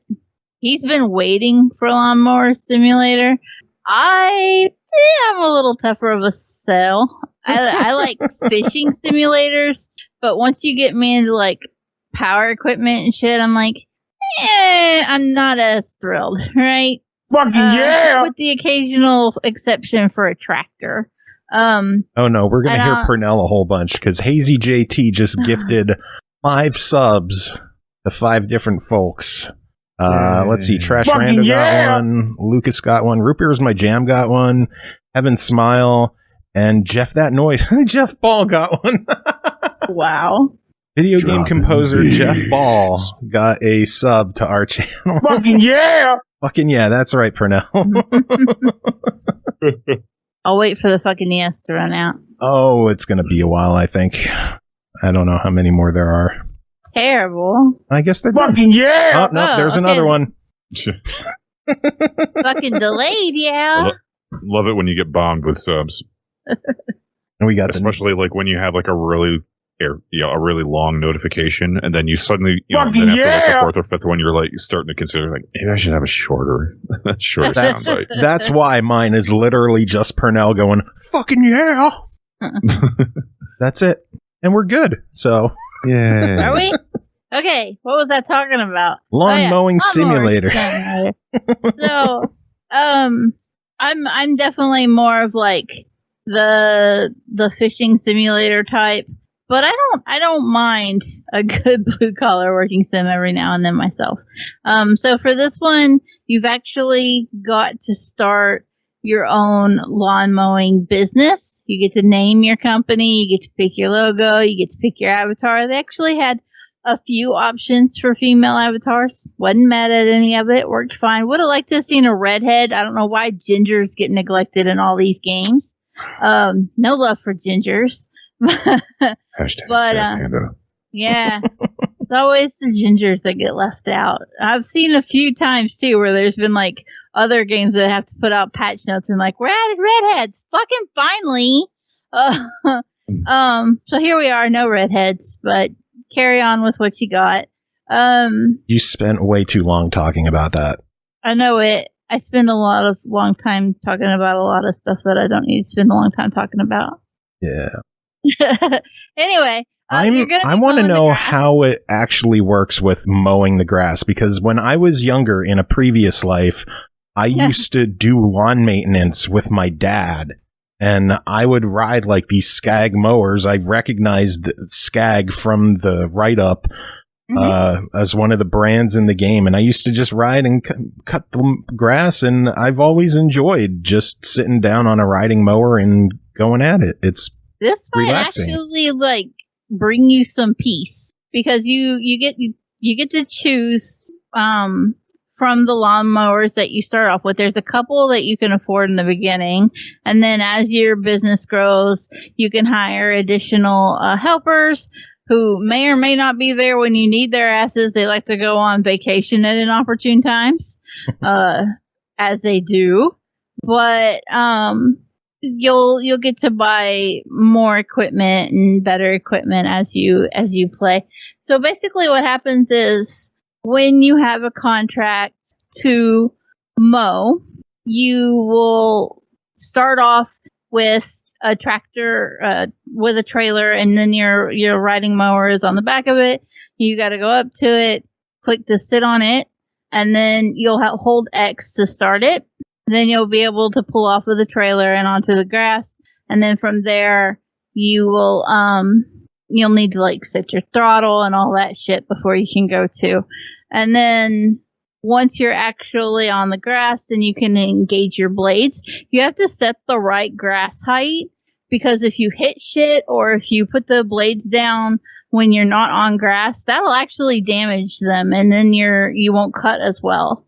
So there's health bars for your riding mower and your blade sharpness and just general blade health. Those are all things that you need to keep an eye out for. Once you're on the grass, engage your blade by lowering your deck, set your height. Then you just drive.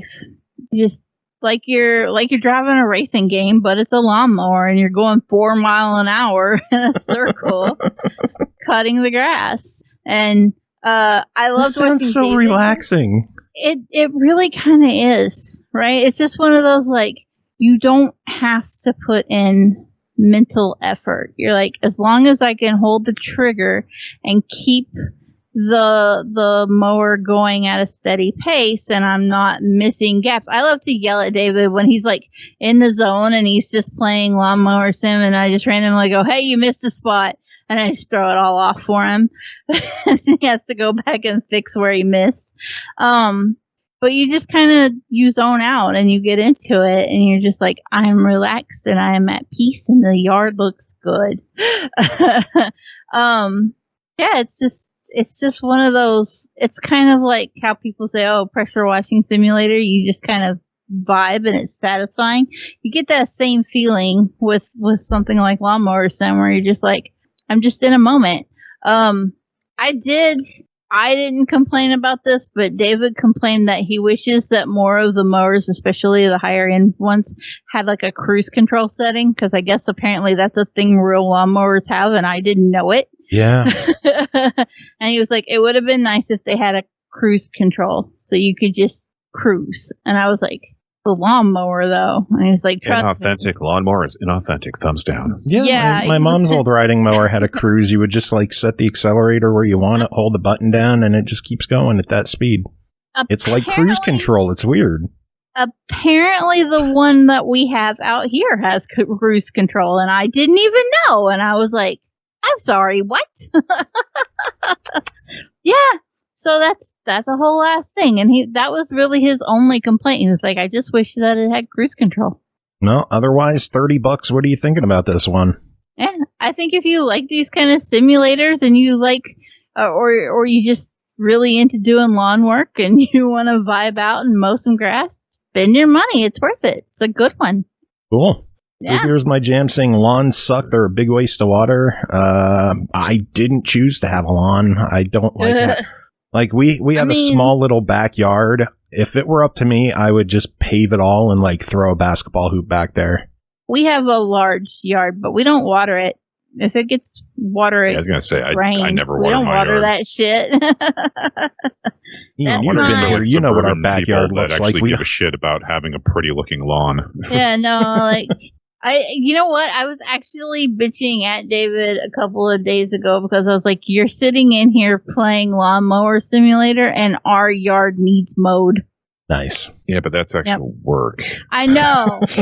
But our fucking lawnmower has cruise control. Yeah, but that requires being outside in hot, humid weather. And I tried to get him to do it before it got hot. Don't listen to me, though. Yep. Like on a side note, it is kind of interesting how, like, you call it the blue collar job game. I call it the oddly specific job game because, so like, for example, like Viscera cleanup detail, I feel kind of falls into that category. It's just like a really weird, like the whole genre is it's interesting how that's suddenly become, rising in prominence and popularity. Just weird simulators. Yeah. Cause I remember like hearing about like farming simulator and like just unironically thinking like that looks like the most boringest shit in the fucking world. Mm-hmm. I like farming simulator. Yeah. But I mean, the thing is that, like you said, you don't play it for the excitement. You just kind of play it to vibe out. Yeah. You don't. And you feel like you've accomplished something. And sometimes in a game, like, you can play Call of Duty and have a bad game at Call of Duty and it ruin your whole night. But if you're just playing Farming Simulator and like, hey, you have some new calves and you're like, fuck yeah, I got calves now. Yeah, because like, right? when I first started streaming, like Viscera was the first thing I did. And like, strangely enough, people actually enjoyed watching me play it. And it's one of those weird things where it's like, it's fun to play, but like, I don't know if I could watch someone else play it, but like every other game, it has its own select fan base, and some people just enjoy the chillness of it. Yeah, my husband will sit and play these games for 12 hours straight, and then I'm sitting there going, "Go mow our grass, goddamn it! It's actual real grass." You know what else is 12 hours straight? This review. Yeah, you should buy a Lawnmower Sim though. Next game to talk about is called Glyph, developed and published by Bolverk Games, released February 8th on the Switch for $19.99, released August 9th on PC for $19.99. I just kicked my cat Potato in the face. I am so sorry, baby. She's hiding under my desk because there's a thunderstorm. How dare you, sir? There's a thunderstorm. I didn't know she was under my desk. I know Potato, and she is a lady and a saint. She is. She's still under my desk, though. She's not mad. Anyway, Glyph's gameplay combines breathtaking aerial maneuvers with tranquil exploration in a stunning 3D platforming experience. Add a mesmerizing original soundscape, and Glyph is lifting you up and whisking you away. Our friend Surlyna covered this one, wrote in a review, and Ian, you're going to read it. Yay. Let's hear what Surlyna has to say about Glyph. All right. Glyph review by Surlyna. Hello, SML friends and fam, it's Surlyna. I've got another review for you. This time, I'm reviewing Glyph for the Nintendo Switch. Developed and published by Bolverk Games, Glyph is a platforming adventure game featuring plenty of puzzles to keep you on your toes and collectibles to give you something to strive for. Let's get on with the review. You start out as Glyph, the cutest little mechanical scarab that you'll ever lay eyes on. As Glyph, you must reach the Temple of Anu, collect coins, keys, and artifacts so you can cleanse the area and remove the corruption. You also have a guide, a Nobi, a fellow cute mechanical scarab who will give you tools, tips, and the trade of the game. Cool. At first I was skeptical because the game was too easy, but then once you gain the smash skill, the game starts to show its teeth. Good. With platformers, you all know how I feel. If I'm not able to gain a double jump in a timely manner, I'll get upset. Thankfully, you get the vast majority of your abilities pretty easily, and you'll need them because you can't complete the levels without them. You get glide, double jump, smash, and a combo to use them all at once. Which is actually quite challenging to get the timing of that down. There's only one way to complete a level, and if you can't do it, you get the privilege of starting from the beginning of the level. That's a bit annoying, but at least you can keep all of your collectibles with the exception of keys. Keys unlock the exit, so you'll need to get them again if you die. But that's fine. It didn't bother me too much. The level design is alright. Everything made sense, but I didn't really come across anything super mind-blowing or infuriating. This game is all about momentum. You'll have to learn how to roll effectively when you need to go full speed and when you need to stop. The ways you die are pretty simple. If you fall into the sand, you die. If you touch lava of any sort, you die.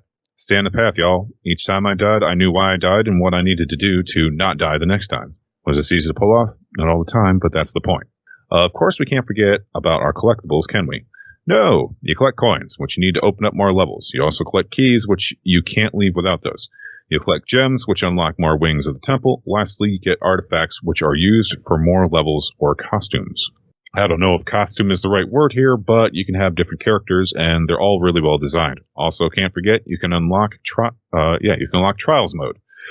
Y'all know what's up with that. Finish the level with certain conditions and show the game who's boss. Trials generally annoy me, but I know there's people who love that sort of gameplay, so go nuts. So here, gotta scroll. Let's see. Graphically, the game is weird to me. Glyph is gorgeous, as is Anobi. They're beautiful. They have markings that light up, and they're just cute. The rest is uninspiring, sadly. You're in a desert, so everything around you is desert-colored, wonderfully bland brown of varying shades. It's also really shiny. So it tells me that some other things could have been done to make the area look interesting, but it really wasn't. Once you reach the temple, there are a couple other things that certainly piqued my interest, but I must admit to being disappointed. Glyph is available on the Nintendo Switch and other platforms for $19.99, and should you buy it, I'll give it a super solid try. I think the game is good enough for a buy it, but the skimping on the graphics really hurt me.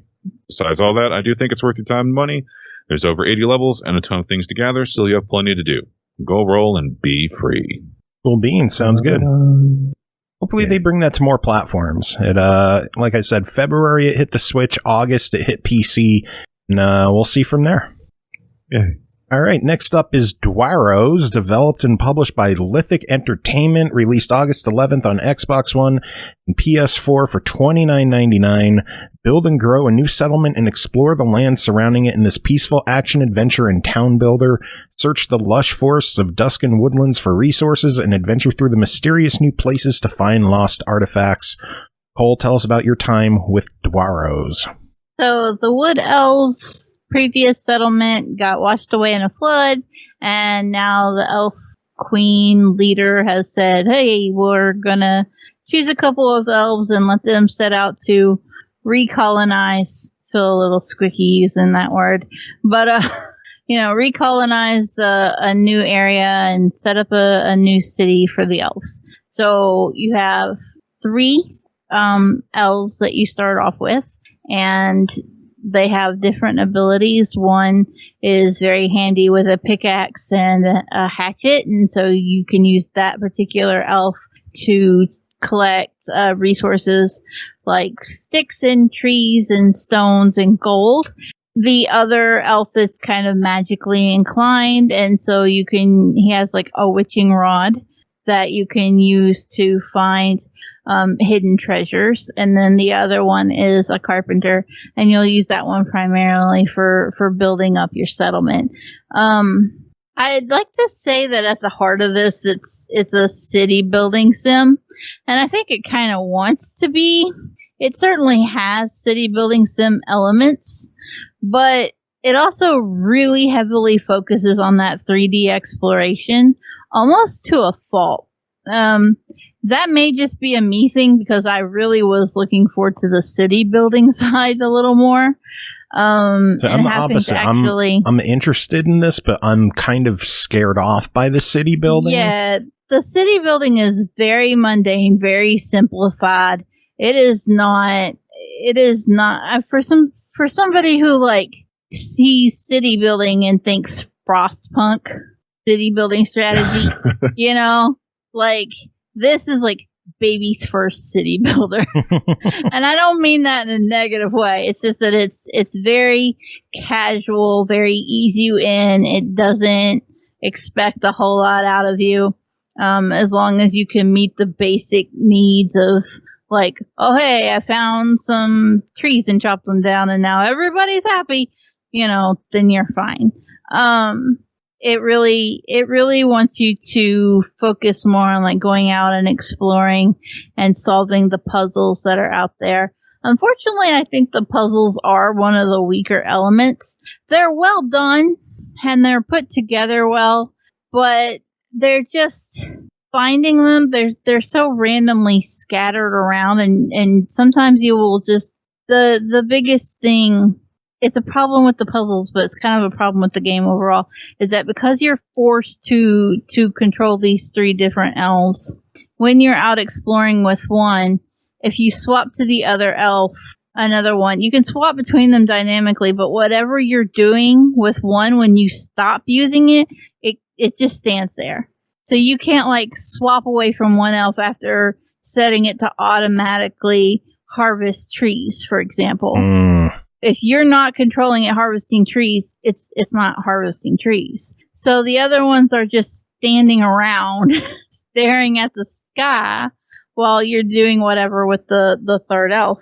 In addition to that means that they're going to be scattered around the world because you're taking them in different places.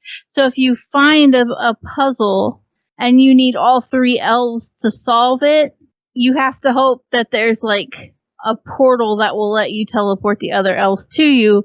Otherwise, you have to just switch to them and go wandering around looking for where you were with the other elf, which is kind of a pain. Most of the puzzles I've ran into had a teleporter that would at least pull the elves to you, but there were a couple of places where I was like, I'm pretty sure there's a secret here that I need another elf for, and there's no way to teleport. And so then I would like swap to the other elf, but then I would go off wandering like a fool and have no idea where it was that I actually found something at. And then by the time like 20 minutes passed and I've gone off the other direction and found 74 other things I needed to do. City building, like I said, it's very mundane. You'll have your set area that you're allowed to build in. You need the resources. You have to use the carpenter elf. He has to be at the base where he can build from. You can't just enter the city building at any time freely and build. There would be moments where I would be exploring and I would find elves and ask them to join the settlement, and they'd be like, oh, you don't have enough houses. And I'd be like, cool, I gotta go find the fucking carpenter elf, drag him back to the base, and then build a house, and then swap back to this elf, and then ask them again to come join me. It was just a lot of a lot of complicatedness for things that could have been a little more streamlined. That's really the only thing that I didn't like, though. Like, everything else about it is so casual and just like mindless gameplay that I was really interested and was like, I don't mind just hacking away at some trees for a while. But boy, I wish it were easier to like actually manage the management that needs to be done. Right? Yeah. Well, so yeah, a few quality of life things, but well, as it stands, $29.99 on Dwarrows. What do you think of it? it's kind of a high price. Yeah, I was shocked when I saw the price of this one in the store. I was expecting a $20 game out of this. The price kind of threw me for a loop, and it went from a must-buy in my eyes to a wish list. So I'm kind of going to wait and see on this one. It looks really good. The fact that there's not a ton to the town building has me a lot more interested now. Yeah.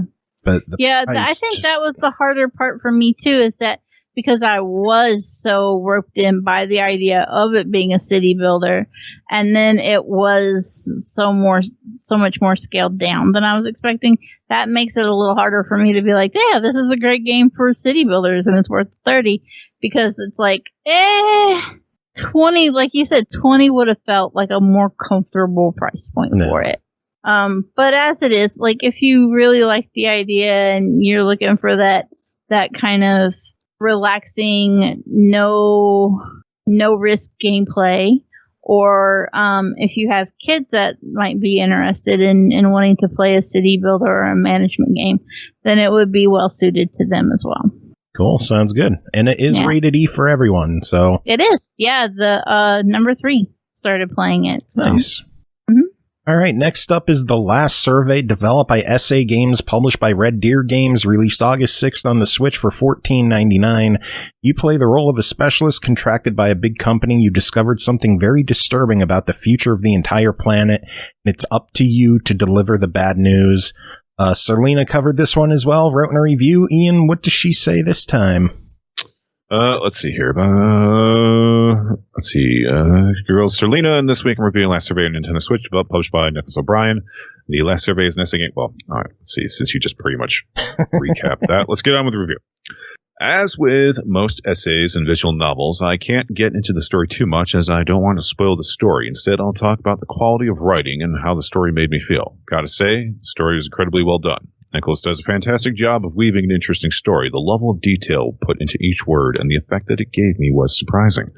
For example, right at the beginning, I knew exactly where the story took place just because of a certain mixed drink called, give me a moment as I try to figure this one out. Caipirinha?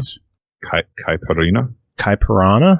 Nope. It's Caipirinha. Caipirinha. Caipirinha. Okay. I'm probably butchering the pronunciation, but I apologize to all of our Brazilian friends out there. Granted, this may be because of all the years I spent as a bartender, and I know the origins of many drinks, but whatever. It's always the subtle touches that I admire the most, and this game is chock full of them. You'll find yourself being slowly pulled into the story. At first, you'll feel the details to be almost too much as the protagonist thinks about things that are practically mundane, but then you'll quickly begin to realize that every detail is used to build suspense. Not the you'll be scared to death suspense, but the what's going to happen next variety. Everything is placed perfectly to build on that sense. As you continue, you begin to see what type of person the protagonist is and what type of person the executive is. I won't ruin anything, but I think it's fair to say that each person has layers to them. There's a few instances where you can choose what the protag says or does, but it doesn't impact the story all that much, and I don't mind the flavor text one bit. As an essay game, the graphics are minimal but crisp. It's a black background with white lettering, but there are hand-drawn pictures that transition throughout the story that help give you more insight into the story. They can really give you visual clarity into what the protag is thinking or feeling, so they were very welcome. There's also a bit of a soundtrack in the game. It was decent and didn't feel out of place or overpower the words. After all, it's those delicious words that are the highlight here. Last Survey is available on Nintendo Switch and Steam for $4.99, and should you buy it? That's where I got to jump in quick. She has her info wrong. It is not $4.99 on the Switch. It is $14.99 on the Switch, but it is on sale right now for $8.99. So it might be cheaper on Steam. I didn't check the Steam page for this, but the Switch price is significantly higher than the $4.99 that she thought it was. So I'm not too sure how her verdict would change knowing the updated price tag. Okay, well, it is for $5 on Steam. Well, $4.99 on Steam, and that is its price. It's not on sale or anything like that. So we'll take this within the context of the Steam price. I mean, I'm not going to try to put words in her mouth if it was like 14, but within the Steam price of $4.99. Excuse me, holy crap, $4.99. Should you buy it? Yeah, it's also $5. So fuck it, why not? It's only about an hour of read time, and the story is certainly compelling enough. Not to mention, this was largely done by one person, and I have massive respect for the level of polish applied. There's absolutely nothing wrong with a minimalist game, and it gets more props from me because it's actually good. So go support, he deserves.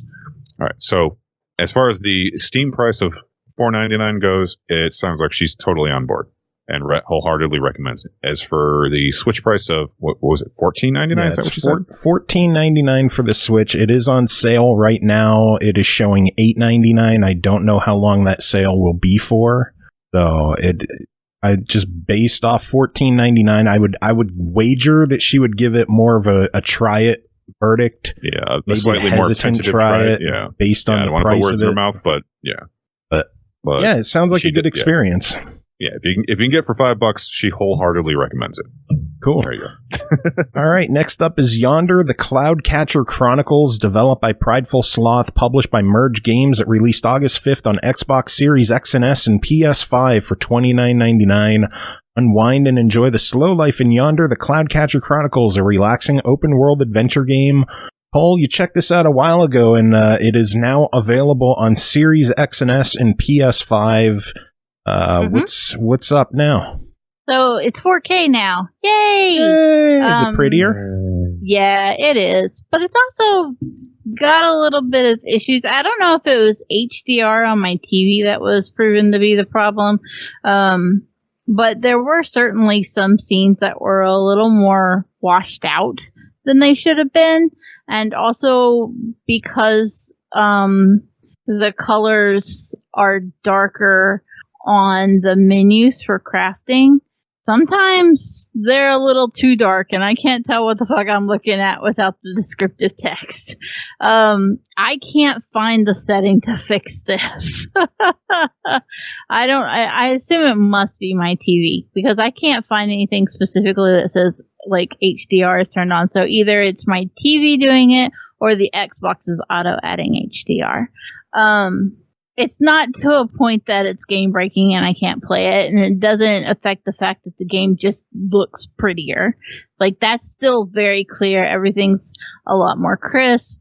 It's really a lovely game, and it shows, and it's an enjoyable, peaceful kind of just explore. Unfortunately, I explore a little too well in these games.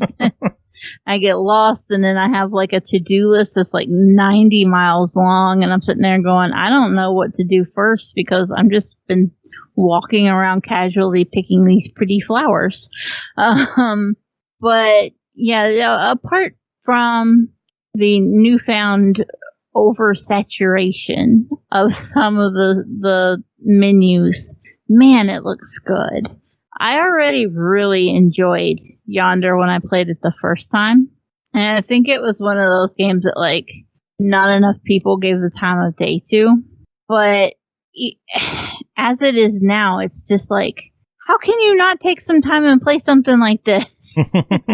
It's stunning. It's so pretty. And it played well before, and it plays well still. I will say I don't know that the upgrades that have been made to it are enough to justify a whole ass new release, though. Yeah, and this is more for people who missed out the first time as opposed to people looking for an upgrade. Yeah. There is no loyalty discount to this. It is $29.99 no matter what. Yeah, there's no free upgrade for the original Xbox version or any of that. And I think that's the hardest sell here. Like, if you already have it, it already played well and it was already pretty as it was. And it's kind of hard to tell somebody who already has it, hey, yeah, you should throw down $30 again. But if you did miss out on it, and you do enjoy these casual, peaceful kind of I almost call them hidden objects sometimes because you're just kind of exploring around looking for random shit to interact with, right? Yeah. These kind of exploratory games with a little bit of farming thrown in for good measure, then you missed a good one and you should pick this up. Cool. So $30 your official verdict on this? Definitely buy it if you missed out on it the first time, but if you've already got it, it's kind of a little harder of a sell with the upgrades. You have to really want that 4K. And who doesn't love 4K, right? That is true. That's a good point. All shiny and pretty and speaking of shiny pretty and pretty, we got to get Dark Mika in here. Aki, how are you doing? I am the shiniest and the prettiest. It works. Yay. Aki, how are you? I'm pretty good. Pretty cool. Next game to talk about. Yay. Aki, you got 2 games to talk about. We'll try to get through these quick. Next one to talk about is Foreclosed, developed by Antab Studio, published by Merge Games, released August 12th on Xbox One, Series X and S, PS4, PS5, Switch, PC, and Stadia for $19.99. Foreclosed is a narrative-driven action-adventure set in a cyberpunk world filled with action, suspense, and experimental augmentations. Follow the story of Evan in the sleek comic book-styled world as he unravels the conspiracy behind the identity foreclosure, who is responsible, and why. Aki, tell us what is Foreclosed. All right. It's a comic book style action game. Helpful. Yeah, I know, right? You basically, in this world, everyone has implants in their head that basically give them access to like ads and shit like you see in Minority Report and shit like that. And part of that is you also have to pay for your existence because corporations are corporations. So your identity as a human being costs money. Oh, geez. And most people are not wealthy enough to own their own IDs. So instead, everyone is property, effectively. And at the beginning of the game, it's decided that because the place that you're employed has gone bankrupt, you no longer have an ID, which means you are no longer a person. You can't access anything. Like, you can't even buy food, because you have to buy food out of your own fucking refrigerator. Jeez. Yeah, it's fucking misery. And they have little fake roadblocks set up that are all in your mind, but they overheat the circuitry in your head if you try to bypass them. And Samsung has gone too far. Damn right. And so you can't really go much anywhere. And then you find out, some people are trying to kill you as you're trying to get to the courthouse to figure out what the fuck to do. And then your old employer's like, oh, hey, let me help you out of this. Turns out it's all because you have some unallowed experimental fucking firmware to your chip that is highly illegal and something that your boss and her scientist or something, I assume, decided to install in you illegally as well. Yay! Yeah, and it's turned all your worlds into shit because no one knows how to keep their dick in their pants anymore. Metaphorically speaking. So I was gonna say this was not an After Dark review that I knew of. Takes on a whole new meaning. And basically, this is all about you just trying to solve this by doing your boss's bidding because this entire thing, your character really does not seem to have any ideas of his own. He just does whatever he's told to do. He's a fucking tool, in the most literal of senses.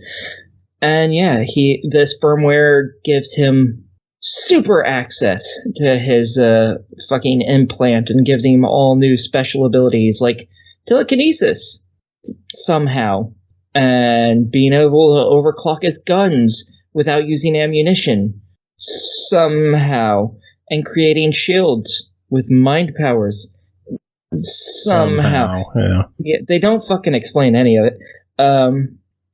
The action's pretty good. The achievements are super duper easy for any of you achievement whores out there.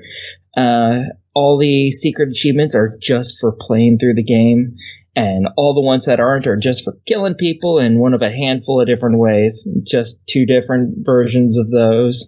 One for killing them X amount of times, and one for killing them more.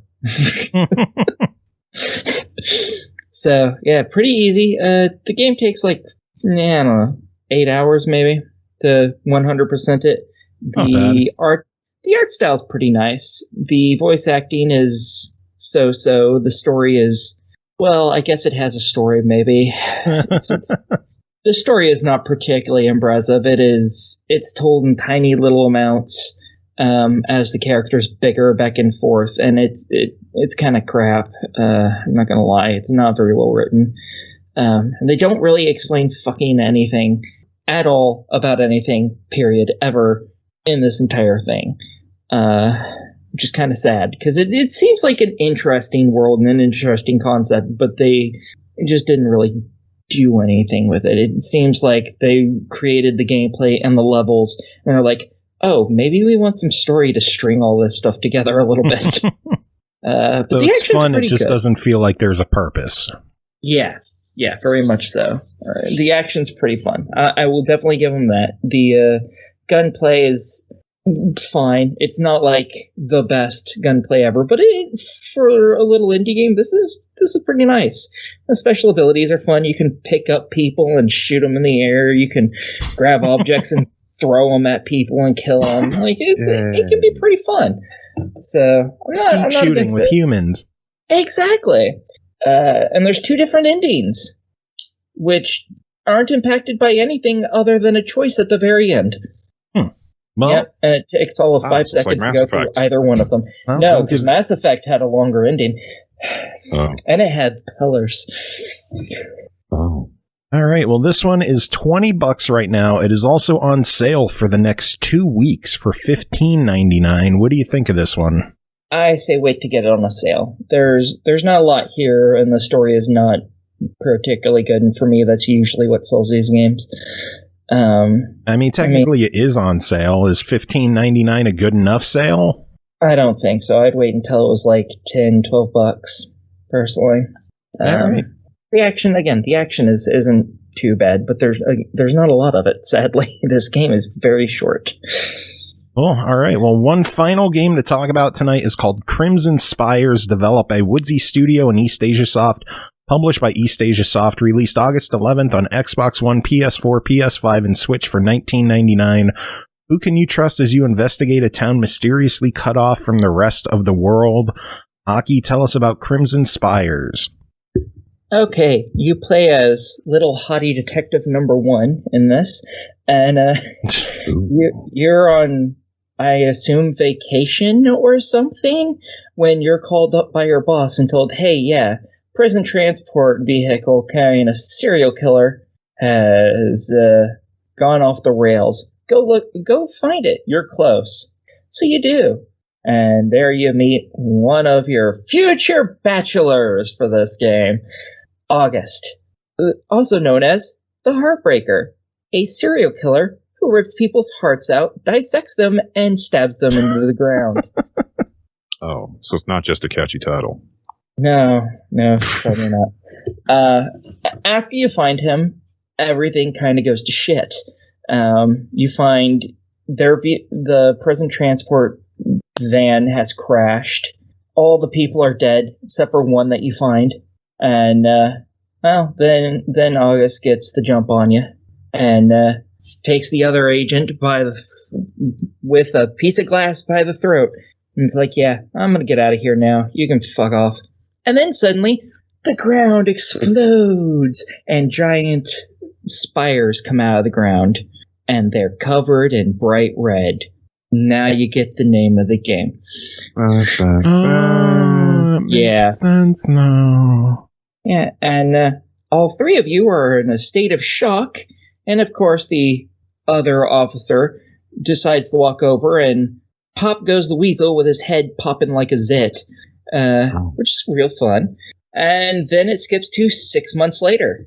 You're still in the town because there's no fucking way out. Because anyone who tries to get in between the many towers, there's towers that's popped up in a complete circle around this little fucking hillbilly podunk piece of shit town. And anyone who tries to go past it, pop goes the weasel. No more head. Oh, it's like the Running Man. Yeah, except for less fun. Yeah, and no Arnold. That sounds like a plus to me, but okay. And the great thing about this town is it's one of it's a podunk hillbilly fucking shithole. But it's also one of those towns where everyone's like, my Second Amendment rights! God told me to protect the country from the FDA, the NRA, and all the motherfucking places. Like, they're that kind of stupid. Like, FBI, they think they're against FBI, they're against local law enforcement, they think it fucking chemtrails exist and shit. That is the level of what this town is. And your little haughty FBI agent detective is like, I hate this fucking place. For obvious reasons. Take our freedoms. Exactly. So the first 5 chapters of this are just you getting introduced to a handful of characters in the game, namely the 4 love interests, for lack of a better word. You don't have to romance them, I guess. You could make them hate you, but I assume that leads to a very bad end. And I don't do bad ends in these games, because that's stupid. But the first is, obviously, August, who you met in the first place. And I was not joking when I said he was a love interest. He is, because some people are stupid. Then there's, the city is named after and ruled by a family, and I've already forgotten their fucking name. Proud of you. Because it's just that important. And it's headed by Charlotte and Julian becomes a possible love interest, as well as their little brother Liam, who isn't like a kid or anything. He's still an adult. He's another love interest. And then you're forced to get a deputy, because all the police decided to try and destroy a tower, and when that failed, they tried to just get out of town, because they're all stupid.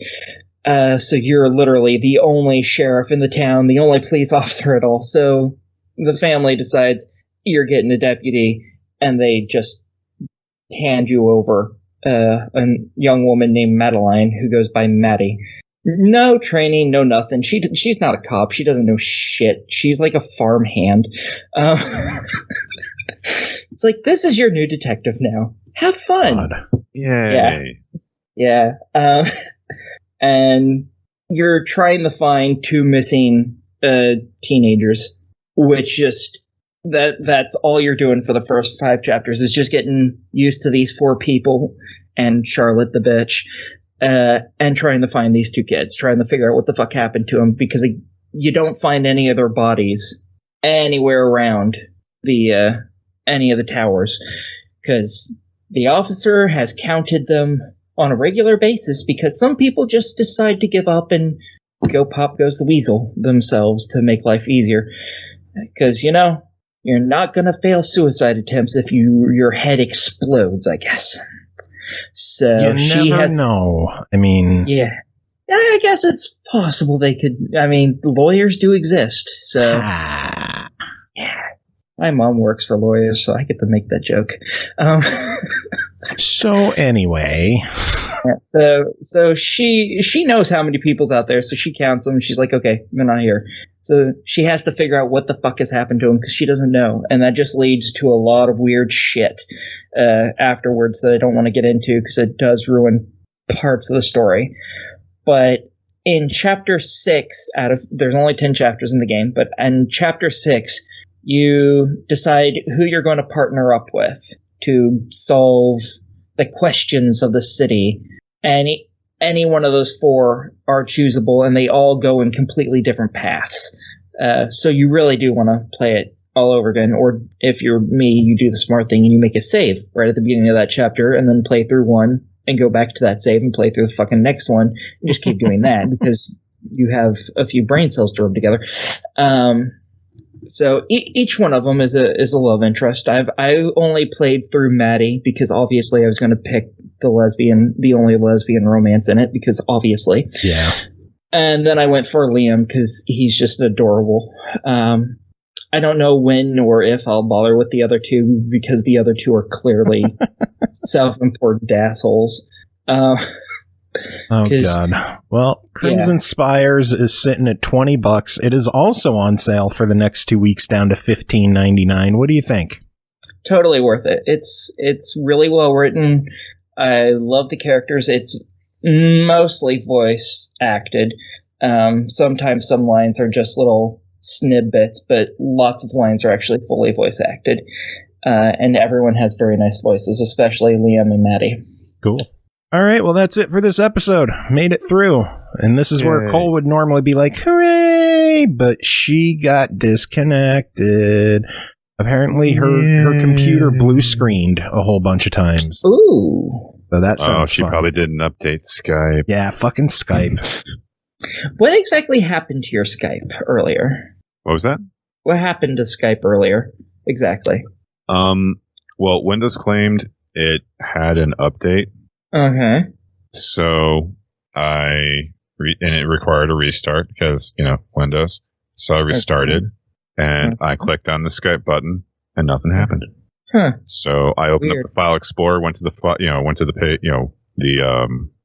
the folder that contained the app, the program, and I saw the exe and I clicked on it and nothing happened. So I opened up the task manager to see if there was like some kind of weird background process that was kind of hanging up, and there was no Skype related processes being ran. It's just, it didn't feel like running. And since, support for it is absolute fucking garbage, despite the fact that there are a metric assload of people that have the same problem, basically the closest remedy that anyone can come up with is reinstall. Do you actually install the exe, or is this are you on a computer that uses apps? Because if you're on a computer that does apps, do the app. It works significantly better than the exe on those types of computers, like Windows 10. I just downloaded it from the official site and installed it from there. So Actually use the exe instead of the app on Windows 10 because I would have so many issues with the app crashing. Weird. I wonder if that's what I'm using. It might be. Yeah, that's it for this episode. I don't know why we're still going on about this on this episode. Thanks to Cole and Jacob for being here. Thanks to the two of you for being here, hanging out. Been a long episode, so we're going to wrap it up with some music. Does anyone have any final words to end the show? Never trust anyone that can spell gonorrhea on the first try. No comments.